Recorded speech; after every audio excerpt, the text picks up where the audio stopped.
ដើមសាច់រឿងមកជាមួយនឹងក្មេងស្រីម្នាក់ដែលនាងមានឈ្មោះថា Grace នាងគឺជាកូនស្រីអ្នកឧញ្ញាពេលដែលធ្លាក់ពីលើសេះបេប៉ាទង្គិចដល់ក្បាលធ្វើឲ្យនាងនឹកឃើញថាពិភពលោកមួយនេះគឺជាពិភពក្នុងហ្គេមដែលវាមានសម្រាប់លេងសប្បាយជាមួយនឹងប្រុសៗជាច្រើននេះគឺជាពិភពនៅក្នុងហ្គេមដែលក្មេងស្រីសម័យឥឡូវគេនិយមលេងហើយបើសួរថាមិនបាននាងដឹងព្រោះកាលពីជាតិមុននាងបានចូលទៅជួយសង្គ្រោះក្មេងប្រុសដែលកំពុងតែត្រូវឡានបុកហើយចុងបញ្ចប់នាងខ្លួនឯងដែលត្រូវឡាននោះបុកការចងចាំរបស់នាងបានបញ្ចប់នៅត្រង់នោះពេលដឹងខ្លួនម្ដងទៀតមកនៅក្នុងរូបរាងក្មេងស្រីម្នាក់នេះបាត់ហើយនេះមែនទេដែលគេហៅថាចាប់ជាតិថ្មីហើយចោះរឿងនឹងទុកម្លេចសិនប៉ុន្តែហេតុអីការិយាធិបតេយ្យអាយុ52ឆ្នាំតនដាបាយ៉ាស៊ីខេនសាបូរ៉ូបានជាមកចាប់ជាតិថ្មីជាកូនស្រីអ្នកឧញ្ញាទោះបីព្រាជាម្ចាស់ចង់លេងសើចប៉ុណ្ណាប៉ុន្តែការចាប់គូដែលមកចាប់ជាតិខុសហេតុបែបនេះវាដូចជាហួសហេតុពេកហើយអ្វីដែលសំខាន់ទោះបីគាត់មានចំណេះដឹងពាក់ព័ន្ធនឹងអូតាគូតែអាចនឹងយល់ខ្លះៗការមកចាប់ជាតិថ្មី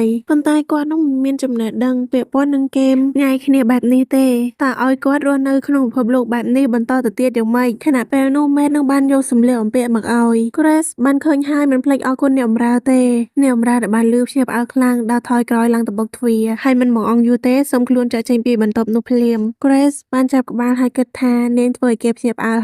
ហើយពេលនេះគាត់មានការចងចាំរបស់ម្ចាស់ខ្លួនផងដែរការចងចាំរបស់ Grace កន្លងមកមិនទាន់រលប់ទៅណាដោយការចងចាំដែលមាននោះផងដែរមើលទៅ Grace នាងឆ្នះគ្រាន់បើតែតែជេរស្ដីអ្នកបម្រើរហូតហើយមិនដែរអរគុណទេហើយនិយាយថាវាគឺជាសន្តានរបស់នាងកែប្រែមិនបានទេសរុបឲ្យស្ដាប់បន្តិចទៅនៅពិភពលោកដែលប្រៀបដូចហ្គេមញ៉ៃគ្នាខ្ញុំគឺប្រៀបដូចជាតួអាក្រក់នឹងហើយចង់ដឹងថាហេតុអីបានគាត់ដឹងមែនរំលឹកទៅមុននេះនៅជប៉ុនគាត់នឹងបានឃើញកូនស្រីលេងហ្គេមហើយហ្គេមដែលគាត់នឹងទៅកើតនោះឯងប៉ាបាននិយាយថាហ្គេមសម័យឥឡូវរូបភាពគុណភាពខ្លាំងមែនទែនច្បាស់ហើយមានតួស្រីតែម្នាក់តួប្រុសឡើងមកវងបានន័យថាហ្គេមញ៉ៃប្រុសមែនអត់មិនក៏ក្លាហានម្ល៉េះមកលេងហ្គេមប្រភេទនេះកណ្ដាលផ្ទះមើលទៅកូនស្រីខ្លាចជាអូតាគូពេញសិទ្ធហើយមែនទេកូនស្រីដែលមានឈ្មោះថាហ៊ីណាកូនឹងបានប្រាប់ថាខ្ញុំជាកូនរបស់ប៉ានិងម៉ាក់នឹងហើយពេលនោះដែរប៉ាបានសួរថាចុះក្មេងស្រីម្នាក់នោះគឺជាអ្នកណាគេកូនស្រីប្រាប់ថាក្មេងស្រីសក់ពូលងម្នាក់នោះនាងគឺជាអ្នកដែលតាមរៀងតួឯកស្រីរហូតគឺគ្រូប្រកួតប្រជែងតែម្ដង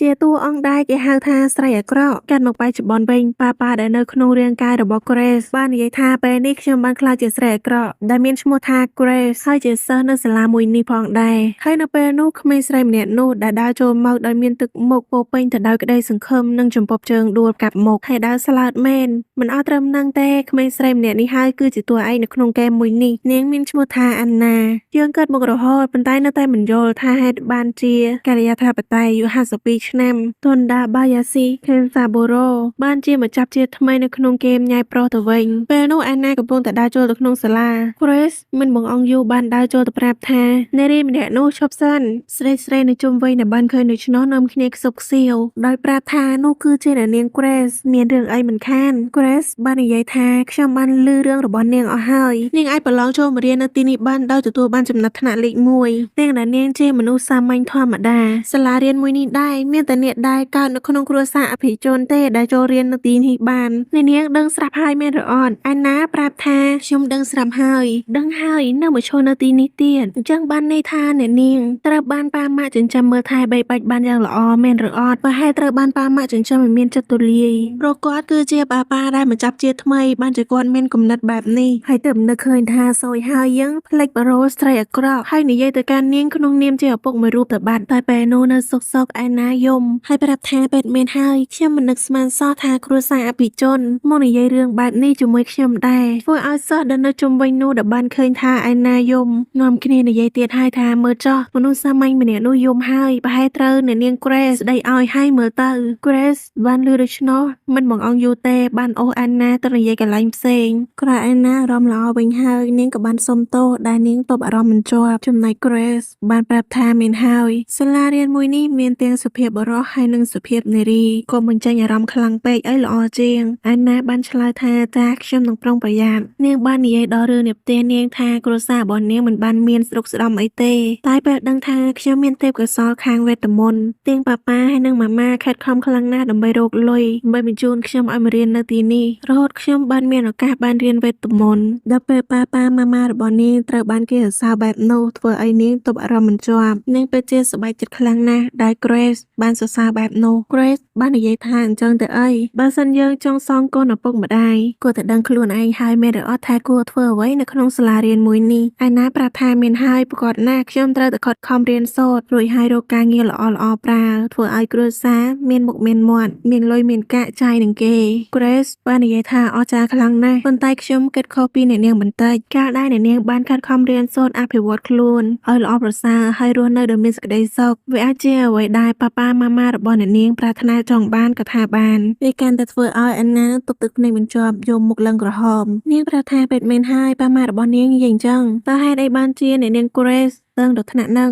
ខណៈពេលនោះដែរមានព្រះរាជបុត្រមួយអង្គបានដើរចូលមកហើយនិយាយថានោះគឺជាអ្នកនាង Grace តើកុំប្រាប់តែធ្វើឲ្យគេយំតាំងពីថ្ងៃដែលចូលរៀនដំបូងធ្វើឲ្យប៉ាប៉ានឹកឃើញថាអាកំឡោះម្នាក់នេះក៏នៅក្នុងការចងចាំរបស់ Grace ដែរជាគោលដៅដែលត្រូវញ៉ាយនៅក្នុងគេមួយនេះដូចគ្នាប៉ុន្តែឥឡូវនេះគេគឺជាគូរណ្ដឹងរបស់ខ្ញុំគេគឺជារាជបុត្រទី1របស់ប្រទេសមួយនេះហើយឈ្មោះរបស់គេអត់ដឹងទេភ្លេចបាត់ហើយប៉ាប៉ាចាស់ហើយតែងតែមានភ្លេចភ្លាំងខ្លះៗពេលដែលភ្លេចឈ្មោះគូរណ្ដឹងរបស់ខ្លួនទើបយកឡើងនិយាយថាព្រះអង្គគុំចាស់តែចោតប្រកាន់ខ្ញុំម្ចាស់នឹងនាងទៅបានខ្លាចជាមិត្តនឹងគ្នានៅពេលនេះឯងកញ្ញាឯណាបានណែនាំខ្លួនទៅកាន់រាជបុត្រប៉ុន្តែរាជបុត្រនោះមិនបានណែនាំឈ្មោះរបស់ខ្លួនឯងទេក្រែនោះបានគិតថាមិនបានរាជបុត្រមិនណែនាំឈ្មោះរបស់ខ្លួនហើយទើបតែនឹកឃើញថាតាមការចងចាំរបស់ក្រែអ្នកមានឋានៈខ្ពស់នឹងមិនណែនាំឈ្មោះរបស់ខ្លួននោះទេវាគឺជាសុជីវធម៌មួយតាមចំណេះដឹងអ្នកមានឋានៈខ្ពស់ហើយបើខ្ញុំមិនណែនាំរាជបុត្រឲ្យឯណាបានស្គាល់មើលទៅវានឹងខុសប្លែកពីធម្មតាមិនខានតែគួរធ្វើយ៉ាងម៉េចល្អទៅនាងបានងើបឡើងហើយណែនាំខ្លួនថានិយាយទៅខ្ញុំមានឈ្មោះថា Grace ចំណែកឈ្មោះរបស់លោកម្ចាស់ម្នាក់នេះសូមនាងទីមើលទៅ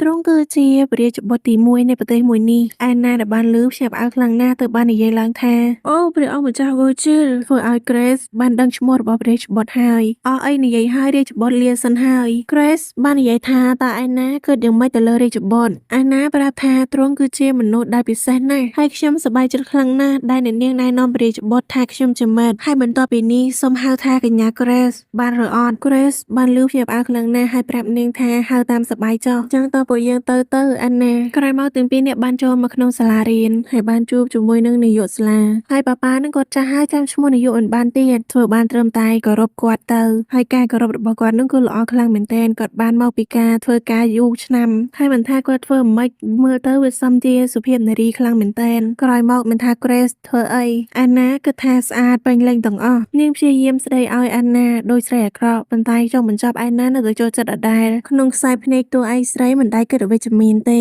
កាត់មកខាងរាជបុត្រមានមនុស្សចូលមកហើយនិយាយថាពិធីរំដងទិសបានបញ្ចប់ហើយពេលវាបញ្ចប់ដោយរលូនអញ្ចឹងធ្វើឲ្យគេធូរទ្រូងខ្លាំងមែនទែនដោយគេមានឈ្មោះថា August ហើយសួររាជបុត្រ Virgil ទៀតថាជួបសិស្សដែរចង់នាំចូលក្រុមទីប្រឹក្សាហើយឬនៅរាជបុត្រប្រាប់ថាមែនតើការជ្រើសរើសយកសមាជិកចូលទីក្រុមប្រឹក្សាត្រូវរើសយកអ្នកដែលមានការអនុវត្តការសិក្សាវងត្រកូលហើយចិត្តល្អមនុស្សដំបូងដែលចង់យកចូលគឺអាណាព្រោះដែលនាងអាចចូលមករៀននៅទីនេះបានគឺការប្រឡងដែលបាននីតិល្អបន្ទាប់មករើសដោយការអនុវត្តការសិក្សាគឺ Grace August ទៅបានឮគេពិបាកចិត្តណាស់ Grace អញ្ចឹងអីមិនមែនថានាងជាមនុស្សមិនល្អទេប៉ុន្តែនាងគ្រាន់តែមានចរិតកាចបន្តិចខ្ញុំគិតថានាងអាចត្រូវគ្នាជាមួយនឹងអាណាដែលជាមនុស្សសាមញ្ញបានឬអត់ Virgil ប្រាប់ថាពិតមែនហើយខ្ញុំក៏ព្រួយបារម្ភរឿងនេះដូចគ្នាប៉ុន្តែខ្ញុំមានអារម្មណ៍មួយថាមករយៈនេះនាងប្លែកទើបគិតថាចាំមើលនាងមករយៈសិនចាំសម្រេចចិត្តខាត់មកខាង Grace និងអាណាពេលនាងកំពុងតែដើរមកអាហារដ្ឋានអាហារនៅទីនេះគឺមានច្រើនមុខខ្លាំងមែនទែនតែពេលនោះដែរមានកូនអភិជនដែលនាងមិនពេញចិត្តដែលត្រូវលើកអាហារមកញ៉ាំតែខ្លួនឯង Grace ទៅបានឃើញគិតថាអូអញ្ចឹងទៅអីអ្នកដទៃទៀតក៏មានអញ្ចឹងដែរមិនមែនមានតែស្រីអាក្រក់ទេដែលរឿងច្រើនបែបហ្នឹងមិនគួរហៅថាមនុស្សអាក្រក់ទេគួរហៅថាក្មេងយកទៅចិត្តខ្លួនឯងល្អជាងព្រមទាំងបានប្រាប់អាណាថាតោះយើងទៅដោយសម្រស់ស្រស់ស្អាតរបស់ Grace ធ្វើឲ្យអ្នកបម្រើតុនោះនិយាយឡើងថាអាយ៉ាសមហើយដែលជាកូនស្រីអ្នកកញ្ញាធ្វើខ្លួនស័ក្តិសមគ្រប់ស្ថានភាពតែម្ដងក្រោយញ៉ាំអាហាររួច Grace បានទៅប្រាប់បុគ្គលិកថា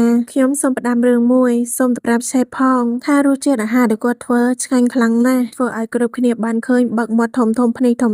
ព្រោះកញ្ញា Grace មិនមែនមានត្រឹមតែសម្រស់ស្រស់ស្អាតទេចិត្តល្អទៀតផងហើយមិនបង្អង់យូរទេក៏សូមផ្ដាំផ្ញើតាមកញ្ញា Grace មិនយូរទេការអរគុណ ចុងភៅបានក្លាយជាទំនៀមទម្លាប់នៅទីនេះបាត់ទៅហើយជីវិតនៅភពថ្មីដ៏សែនរញ៉េរញ៉ៃការិយាធិបតេយ្យអាយុ52ឆ្នាំតុនដាបាយ៉ាស៊ីខេនសាបូរ៉ូក៏បានចាប់ផ្ដើមនៅពេលនោះរំលឹកទៅអតីតកាលមុនដែលប៉ាប៉ាគាត់ឆ្លងភពប៉ាប៉ាគាត់គ្រាន់តែជាបុគ្គលិកធ្វើការនៅក្នុងក្រុមហ៊ុនធម្មតាមួយរូបហើយគ្រួសាររបស់គាត់គឺអូតូគូមកផ្ទះតែម្ដងប៉ុន្តែនៅថ្ងៃមួយប៉ាប៉ាគាត់កំពុងតែដើរត្រឡប់ទៅផ្ទះវិញពេលនោះដែរមានក្មេងប្រុសម្នាក់នៅម្ខាងថ្នល់កំពុងតែរត់ដេញតាមបាល់តែពេលនោះដែរឡាននឹងបានបើកមកដោយល្បឿនលឿនប៉ាប៉ាមិនបង្អង់យូរទេបានចូលទៅជួយសង្គ្រោះជីវិតក្មេងប្រុសម្នាក់នោះនេះហើយគឺជាមូលហេតុដែលគាត់បានមកចាប់ជាតិនៅក្នុងពិភពលោកថ្មីមិនថាពិភពលោកមួយណាគាត់នឹងព្យាយាមធ្វើតាមតួនាទីរបស់គាត់ប៉ុន្តែឥឡូវនេះគាត់មកចាប់ជាតិនៅក្នុងរូបរាងរបស់ក្មេងស្រីហើយជាស្រីអាក្រក់នៅក្នុងហ្គេមទៀតពេលនោះដែរប៉ាប៉ាដែលនៅក្នុងរាងកាយរបស់ក្រេសហើយនិងអាណាបានចូលមកបន្ទប់ទីប្រឹក្សា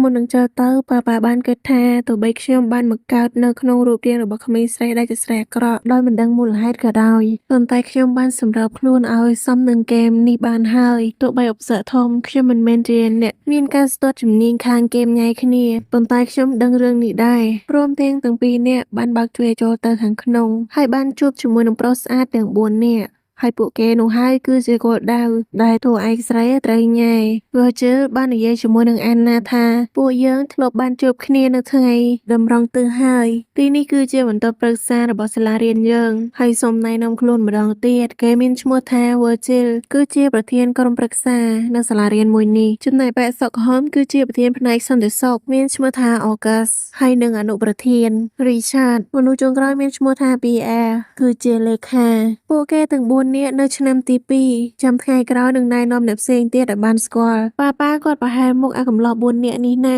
តាមការពេទ្យពួកគេគឺនៅលើគម្របហ្គេមដែលកូនស្រីរបស់ប៉ាប៉ាលេងចឹងបានន័យថាតួឯកស្រីដូចជាអាណាត្រូវទៅចាប់គូជាមួយនឹងប្រុស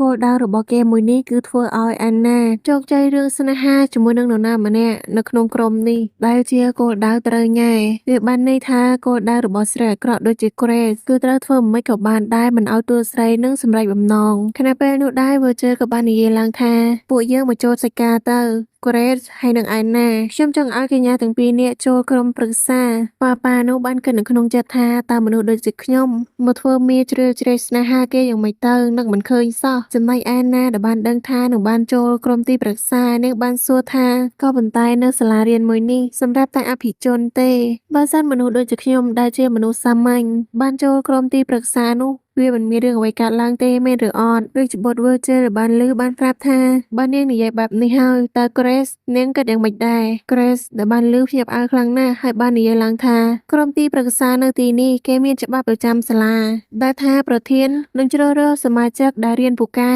ហើយវងតកលរបស់បុគ្គលម្នាក់នោះប៉ុន្តែសម្រាប់ឯណានាងជាមនុស្សសាមញ្ញក៏ពិតមែនប៉ុន្តែនាងរៀនពូកែប្រឡងជាប់ទីនេះដោយនីតិល្អការដែលនាងជាមនុស្សសាមញ្ញហើយជាប់លេខ1អញ្ចឹងវាអាចបញ្ជាក់បានថានាងមានសមត្ថភាពខ្ពង់ខ្ពស់ខ្ញុំមិនចម្លែកនោះទេដែលព្រះអង្គម្ចាស់ចង់ឲ្យនាងចូលក្រុមទីប្រឹក្សា August ដែលបានលើចម្លើយរបស់នាងភ្ញាក់ផ្អើលខ្លាំងមែនទែនលន់មាត់និយាយថាហួសពីការស្មានទៅ Grace ខ្ញុំស្មានថានាងនឹងនិយាយបែបនេះតើការដែលយើងទទួលមនុស្សសាមញ្ញចូលទីប្រឹក្សាបែបនេះវាគឺជាការបំពានប្រពៃណីសាលារៀននេះស្មានថានាងនិយាយបែបនេះតើប៉ាក៏ទៅនឹកឃើញថាមែនហើយខ្ញុំត្រូវតែនិយាយបែបនោះផ្លេចខ្លួននិយាយឡើងសុភាពរាបសារតែអេណាវិញបានសម្លឹងទៅកាន់ Grace ដែលមានភ្នែកភ្លឺចាញ់ចាំងគេបានគិតថាត្រូវតែនិយាយដាក់សម្ពាធនាងបន្តិចហើយដល់ពេលនិយាយចេញមកកាលដែលនាងក្លាយជាសមាជិកទីប្រឹក្សានាងត្រូវរៀនពីសុជីវធម៌ហើយការអនុវត្តផ្សេងនាងគិតថាខ្លួនឯងនឹងទទួលបានឬអត់តែកុំព្រួយអី Grace ម្នាក់នេះជាអ្នកបង្រៀននាងដោយខ្លួនឯងការគិតនិងការពេទ្យអត់ដូចគ្នាសោះធ្វើឲ្យអេណាកាន់តែមានកម្លាំងចិត្តហើយគិតថា Grace ជាមនុស្សល្អខ្លាំងណាស់ចំណែករាជបុត្រ Virgil នោះបានប្រាប់ថាគេពិតជាធូរទ្រូងណាស់តែបានឃើញថានាងត្រូវគ្នាជាមួយឯណាចំណែកសមាជិកផ្សេងនោះគិតថាត្រូវតែមើលនាងសាថ្មីហើយមើលទៅនាងដូចជាមានគំនិតចាស់ទុំជាងមុនហើយកាយវិការរបស់នាងគឺល្អគ្មានគូប្រៀបហើយមើលទៅទាំង3នាក់នោះដូចជាទទួលបានអ្វីម្យ៉ាង Grace ថ្នមខ្លួនខ្លាំងណាស់នាងបានប្រាប់ថាមិនពិតទេខ្ញុំគ្រាន់តែធ្វើខ្លួនឲ្យស័ក្តិសមជាកូនស្រីរបស់អ្នកញ៉ាតែប៉ុណ្ណោះឯងអញ្ចឹងនៅសល់ August គេជាអ្នកបកស្រាយបន្តអាទិត្យក្រោយពួកនាងអាចចូលទីប្រឹក្សាបានហើយ ក្រោយមកកញ្ញាទាំងពីរនាក់បានចេញពីបន្ទប់ទីប្រឹក្សាឯណានាងមានអារម្មណ៍ថានាងកំពុងតែដេកយល់សប្តិ Grace បានប្រាប់ថាតាំងស្មារតីឡើងនាងមិនមែនជាសុបិនទេឯណាប្រាប់ថាមានហើយយើងត្រូវតែតាំងស្មារតីបន្តិចប៉ានោះបានប្រាប់ខ្លួនឯងថាចិត្តជាថ្ងៃនេះកុំទាន់បង្ករឿងអីទៀតគួរតែនៅស្ងៀមសិនល្អជាងយើងមកទន្ទឹងរង់ចាំមើលទៅថាឯណានឹងបានចាប់គូជាមួយនឹងអ្នកណារាជបុត្រដែលមានទ្រព្យស្រុកស្ដំឬមួយកំឡោះសន្តិសុខបរិសសក់វែងដែលស្ងៀមស្ងាត់ឬមួយបរិសសក់ខ្មៅដែលចិត្តល្អ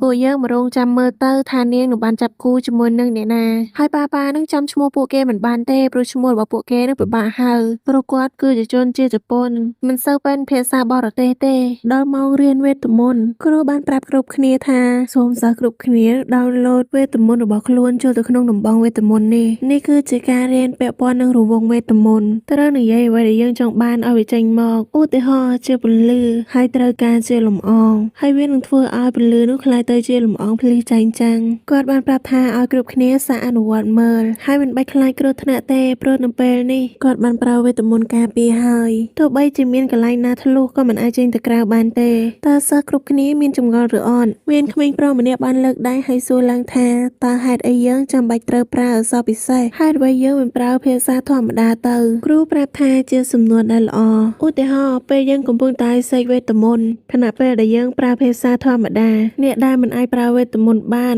វាអាចនឹងធ្វើឲ្យយើងប្រើវេទមន្តមិនបានដែរហើយធ្វើឲ្យវេទមន្តទាំងអស់នោះអត់បានផលទើបពួកយើងចាំបាច់ត្រូវតែប្រើអក្សរពិសេសតាំងតែបុរាណដើម្បីឲ្យមានតែអ្នកប្រើវេទមន្តទេដែលដឹងថាយើងប្រើពាក្យអ្វីឯណាមានសំណួរនាងឆ្ងល់ថាបើអញ្ចឹងអក្សរយើងអាចបង្កើតឡើងមកដោយខ្លួនឯងជារបស់យើងមែនឬអត់គ្រូប្រាប់ថាសំណួរល្អអក្សរដែលនិយាយដល់នោះនឹងមានធម៌ពលរបស់សន្តិរកថាហើយជាអក្សរដែលពួកយើងប្រើពីបរមបុរាណមកម្លេះបានន័យថាចាំបាច់ត្រូវតែមានប្រវត្តិការប្រើប្រាស់ពីចំនួនមួយទៅចំនួនមួយដើម្បីធ្វើឲ្យធម៌ពលសន្តិរកថារបស់យើងរឹងមាំជាងមុនពេលកូនសិស្សគ្រប់គ្នាយល់ហើយបានបែកជើងគ្នាទៅសេកវេទមន្តចំណែកប៉ានោះគិតថាជាធម៌ពលរបស់សន្តិរកថាហើយជាអក្សរដែលធ្លាប់បានប្រើប្រាស់មកហើយគេបានសាកសរសេរពាក្យថាភ្លើងហើយវាមានភ្លើងចេញពីរង្វង់វេទមន្តទើបគេបន្ថែមធម៌ពលភ្លើងដោយបានសរសេរថាភ្លើងទៀតធ្វើឲ្យនៅពេលនេះធម៌ពលភ្លើងរបស់គេគឺខ្លាំងណាស់ធ្វើឲ្យមនុស្សគ្រប់គ្នាស្ងើចជាសោទៅលើប៉ា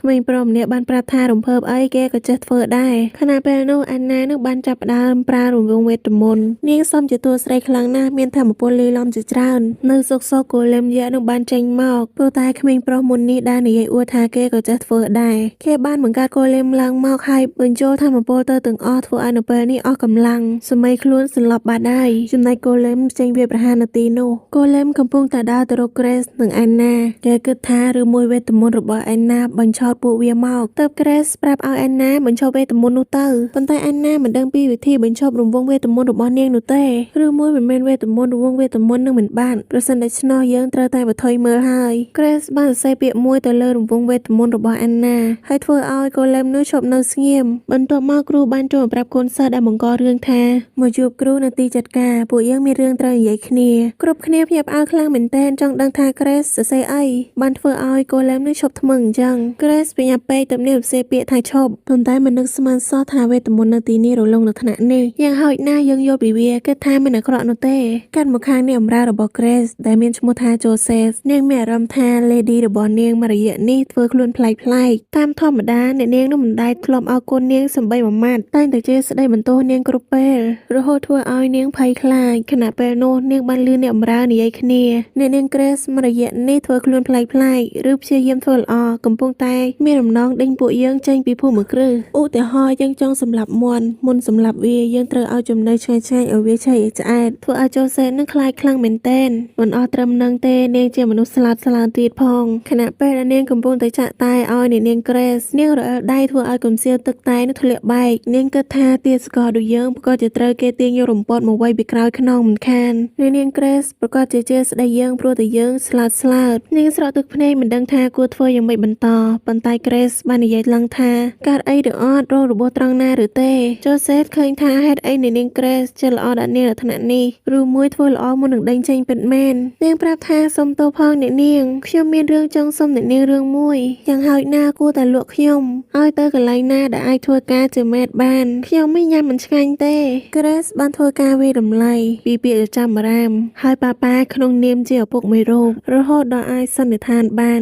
ជូសេតនាងកំពុងតែភ័យខ្លាចថាខ្លួនឯងនឹងត្រូវគេលក់ Grace បាននិយាយឡើងថានាងមិនលក់ជូសេតទៅឲ្យអ្នកណាទេហើយម្យ៉ាងទៀតមនុស្សយើងម្នាក់ក៏ចេះភ្លាត់ដូចគ្នាម្យ៉ាងទៀតជូសេតគឺជាមេដែលទៅអនុវត្តបើសិននាងដេញគ្រប់គ្នាចេញរាល់ពេលដែលធ្វើខុសស្មើនេះអាចនឹងមិនមានអ្នកបម្រើប្រើក៏ថាបានមកហើយចោះ Grace ពីមុនជាក្មេងស្រីកាយឆ្នះចេះស្ដីអ្នកបម្រើអាចនិយាយបានថានាងតឹងរឹងខ្លាំងណាស់ប៉ុន្តែឥឡូវនេះនាងផ្លាស់ប្ដូរច្រើនណាស់ខ្លាយទៅជាមនុស្សផ្សេងមួយទៀតធ្វើឲ្យមនុស្សជុំវិញខ្លួនមិនទម្លាប់ឲ្យមានពាក្យឧច្ចាមអារាមធ្លាយចេញទៅខាងក្រៅប៉ាគិតថាគាត់ត្រូវធ្វើអ្វីម្យ៉ាងហើយគាត់បានលើកនំមកហើយប្រាប់ជូសេតថានំមួយនេះខ្ញុំញ៉ាំមិនអស់ទេសូមជូសេតជួយញ៉ាំខ្ញុំផងប៉ុន្តែជូសេតនោះច្បោកច្បល់ធុញថប់ហើយភ័យខ្លាចមិនដឹងថាមានរឿងអ្វីកើតឡើងមិនហ៊ានញ៉ាំនំនាងគិតថាគួរញ៉ាំឬមិនញ៉ាំគួរញ៉ាំឬមិនញ៉ាំចង់បញ្ចប់ញ៉ាំតតែបានរសជាតិនំមួយនេះផ្អែមឆ្ងាញ់ណាស់ធ្វើឲ្យនាងភ្លេចរឿងដែលភ័យខ្លាចមុននេះអស់ Grace បានកាន់កំសៀវដើម្បីទៅរកជាងប៉ុន្តែជូសេតនាងមិនដែលធ្លាប់ទៅពីមុនមកទេនាងបានប្រាប់ថានាងកំពុងតែទៅរកជាងគាត់គឺជាជាងធំហើយមានថ្វីដៃខ្លាំងណាស់ប្រចាំតកូលយើងពេលចូលមកដល់ខាងក្នុងនាងបានសួរទៅជាងធំថាអាចជួសជុលវាបានឬអត់ជាងប្រាប់ថាសំណួររបស់នាងវាខុសនាងគួរតែសួរថាតើជួសជុលរួចស្មើណាបានត្រូវគេប្រាប់ថាគេនឹងជួសជុលវារួចក្នុងរយៈពេលតែ20នាទីនាងឆ្លើយថាអញ្ចឹងអីអញ្ចឹងខ្ញុំនឹងរងចាំនាងសុំមើលគេក្នុងការជួសជុលតើបានឬអត់សន្យាថាមិនរំខានគេទេគេបានឆ្លើយថាតាមសម្រួលចោះប៉ាគិតថាការដែលបានមកទីនេះចំណេញណាស់កាលដែលគេបានជួបជាមួយនឹងជាងដែលមានថ្វីដៃហើយមានភាពល្បីល្បាញនៅក្នុងពិភពលោក Fantasy ទោះបីរវាងពួកយើងមិនសូវមានការពាក់ព័ន្ធអ្វីប៉ុន្តែអាចរាប់បានថាគឺជាសំណាងរបស់គេក្រោយគាត់បានជួសជុលរួចមើលទៅដូចវាមិនដែលធ្លាប់ខូចពីមុនមកទេនាងបានប្រាប់ទៅកាន់ជាងធំថាអរគុណខ្លាំងណាស់ជាងប្រាប់ថាអាចដោយសារតែនាងមករកគេធ្វើឲ្យគេយកចិត្តទុកដាក់ក្នុងការជួសជុលនិយាយទៅនាងមិនបានមកទីនេះយូរហើយនាងប្រហែលជាចាំមិនបានទេថាកាលពីក្មេងនាងចូលចិត្តមកទីនេះហើយតែងតែមកមើលគេជួសជុលរហូតនិយាយទៅការចងចាំរបស់ Grace នៅមានដែរមិនទាន់រលប់កាលនៅក្មេងៗនាងតែងតែទៅមើលគេកាត់ស្មៅហើយទៅមើលស្នាដៃរបស់ជាងប៉ុន្តែដោយសារតែនាងធំឡើងធំពេញវ័យនាងត្រូវតែទៅរៀនពីសុជីវធម៌រៀនពីសុភាពនារីគ្រប់លក្ខធ្វើឲ្យនាងឃ្លាតឆ្ងាយពីការទៅមើលមនុស្សម្នាផ្សេងហើយវាធ្វើឲ្យនាងមានភាពតឹងរឹងជាមួយនឹងអ្នកបម្រើខ្លាំងជាងមុនហើយនាងបានខ្លាចជាស្រីអាក្រក់ក្នុងខ្សែភ្នែករបស់អ្នកដទៃជូសេតបានហៅនាងហើយសួរថាអ្នកនាងកើតអី Grace បានប្រាប់ថាតើពួកយើងទៅហើយប្រាប់ទៅកាន់ជាងថាបើលើកក្រោយនាងចង់មកទៀតតើបានឬអត់ជាងប្រាប់ថានាងនិយាយអីអញ្ចឹងសួនផ្កានៃភូមិគ្រឹះនេះគឺជារបស់នាងចង់មកពេលណាស្រេចតែនាងក្រោយមក Grace បានមកម្ដងទៀតហើយសួរទៅកាន់ជាងថាអាចធ្វើរបស់នេះឲ្យនាងបានឬអត់ជាងឆ្ងល់ថាតើនោះគឺជាស្អីទៅមើលទៅប៉ាកំពុងតែចង់ធ្វើអ្វីមួយដែលគាត់ចង់ឲ្យជាងធ្វើនោះគឺជាឧបករណ៍គិតលេខបុរាណហ្គេមសាលារៀនវេទមន្តគឺជាហ្គេមដែលតួឯកស្រីនៅក្នុងរឿងត្រូវចែកចង់ប្រុសក្រុមប្រឹក្សាគឺជាអង្គការមួយដែលគ្រប់គ្រងដោយខ្លួនឯងរួមមានជាមួយនឹងសិស្សដែលគេបានជ្រើសរើសដោយ Virgil គឺជាអ្នកដឹកនាំហើយអ្នកដែលបានជ្រើសរើសគឺ Anna ជាមនុស្សសាមញ្ញហើយម្នាក់ទៀតគឺជា Grace បានក្លាយជាសមាជិកម្នាក់នៃក្រុមប្រឹក្សាពិតណាស់ក្រុមប្រឹក្សាមិនមានតែប៉ុណ្ណោះទេនៅមានអ្នកផ្សេងទៀតសម្រាប់ប៉ាឬសាបូរ៉ូគាត់គិតថាយុវជននឹងការពេញនិយមរបស់ពួកគេវាបញ្ជាក់លើសក្បាលរបស់ពួកគេច្រើនជាងហើយបើសិនអ្នកណាត្រង់ស្អាតហើយក្រាស់វានឹងកាន់តែហត់មិនដូចតួអង្គនៅក្នុងហ្គេមឬតុក្កតានោះទេរឿងផ្សេងដែលគាត់បានជួបប្រទះអាចត្រូវបានគេហៅថាវាល្អបំផុតមានភាពទាក់ទាញនិងការយកចិត្តទុកដាក់ចំពោះព័ត៌មានលម្អិតលើកនេះអាស្រ័យលើអានណាថានាងនឹងធ្លាក់ក្នុងលងស្នេហ៍អ្នកណានៅក្នុងហ្គេមនេះ Grace សុំសួរអានណាបន្តិចណានៅក្នុងក្រុមទីប្រឹក្សាអូអត់ទេរួមទាំងនៅខាងក្រៅផងដែរតែនាងគិតថាអ្នកដែលយកចិត្តទុកដាក់លើសក់តើពួកគេយ៉ាងម៉េចដែរអានណាយកខុសគ្នានាងឆ្លើយថាអ្នកនោះជាអ្នកដែលមានសក់វែងខ្ញុំមានអារម្មណ៍ថាវាមានភាពទាក់ទាញជាពិសេសក្នុងករណីនេះដែរ Grace ត្រូវសុំទោសផងប៉ាកំពុងតែវិភាគខ្ញុំឆ្ងល់ថានរណាដែលមានសក់ស្អាតនៅក្នុងក្រុមប្រឹក្សាហើយគេថាប្រកាសជាអនុប្រធានមិនខានសក់របស់គាត់វែងនិងមានពណ៌ផ្ទៃមេឃផងដែរប៉ុន្តែ Virgil ក៏មានសក់ដ៏ស្រស់ស្អាតដូចគ្នាសក់របស់គាត់គឺពណ៌តុងដែងចំណែក Grace នាងមិនបានចាប់អារម្មណ៍សក់អ្នកណាទេនាងចាប់អារម្មណ៍សក់របស់ Grace លើពីនេះទៅទៀតតើនាងធ្វើយ៉ាងម៉េចទើបធ្វើឲ្យវារុញបែបនោះបានទោះបី Grace គឺជាតួអាក្រក់នៅក្នុងហ្គេមប៉ុន្តែប៉ារំពឹងថាអានណានឹងសប្បាយជាមួយនឹងប្រុសនៅក្នុងហ្គេមនេះមិនដឹងឆ្លងភពមកធ្វើជាតួអាក្រក់ឬឆ្លងភពមកធ្វើជាប៉ាគេទេរំលឹកទៅអតីតកាលប៉ានៅជប៉ុននៅឡើយកូនស្រីរបស់គាត់បាននិយាយថាមនុស្សដែលពិបាកใจចង់បំផុតនៅក្នុងហ្គេមនេះគឺព្រះអង្គម្ចាស់ Virgil មើលពីខាងក្រៅគាត់មើលទៅដូចជាមនុស្សងាយប៉ុន្តែការពិតគាត់គឺជាមនុស្សដែលចូលចិត្តវិភាគ អ្នកដទៃព្រោះអនាគតគាត់នឹងបានក្លាយជាស្ដេចបន្ទាប់គាត់ចូលចិត្តវិភាគថាតើនរណាមានផលប្រយោជន៍ដល់ប្រទេសជាតិឬអត់ហើយការចែកចង់ព្រះរាជបុត្រគឺជារឿងដែលពិបាកជាងគេដែរក្រោយមកការងាររបស់កញ្ញាទាំងពីរនាក់នៅថ្ងៃនេះគឺគេនានាអំពីក្រុមប្រឹក្សាអានណាគឺជាមនុស្សសាមញ្ញប៉ុន្តែចំណុចថ្នាក់របស់នាងគឺល្អឥតខ្ចោះហើយនាងមិនដែលត្អូញត្អែរនោះទេកញ្ញា Grace នាងមកពីគ្រួសារថ្នាក់ខ្ពស់ជាកូនស្រីអ្នកឧញ្ញាហើយមានអំណាចវេទមន្តខ្ពស់ប៉ុន្តែសពថ្ងៃនេះនាងងាយស្រួលក្នុងការនិយាយជាមួយអ្នកហើយនៅចេះសម្របខ្លួនចូលទៅចិត្តអ្នកដទៃថែមនាងគឺជាគូដណ្ដឹងរបស់ព្រះរាជបុត្រ Virgil ទៀតផងសម្រាប់ព្រះអង្គម្ចាស់មិនមានអ្វីត្រូវព្រួយបារម្ភនោះទេធ្វើជាមហេសីរបស់គាត់មិនចាំបាច់មកពីក្តីស្រឡាញ់នោះឡើយការរស់នៅជាមួយគ្នាសម្រាប់គាត់គឺជាអត្ថប្រយោជន៍ច្រើនជាងគាត់ជាស្ដេចមិនចាំបាច់ស្រឡាញ់នរណាស្មោះស្ម័គ្រនោះទេគ្រាន់តែដឹងថាអនាគតប្រពន្ធរបស់គាត់មានប្រយោជន៍ដល់ប្រទេសជាតិឬអត់ខណៈពេលនោះអាណាដោបានចូលមកសួរកញ្ញា Grace ថាមួយផ្នែកនេះមានតម្លៃដូចគ្នាប៉ុន្តែហេតុអីមិនស្មើគ្នាពេលនោះដែរកញ្ញា Grace ក៏មានរបស់ថ្មីចង់បង្ហាញគ្រប់គ្នាវាគឺជាឧបករណ៍គិតលេខបុរាណដែលជាងឈើធ្វើឲ្យនាងដើម្បីចាប់ផ្ដើមគណនាបន្ទាប់មកនាងប្រាប់ថាភាពខុសគ្នានៅទីនេះច្រើនណាស់ដូច្នេះហើយយើងត្រូវយកចែកនឹង9ហើយនាងបានសួរថាមានលុយ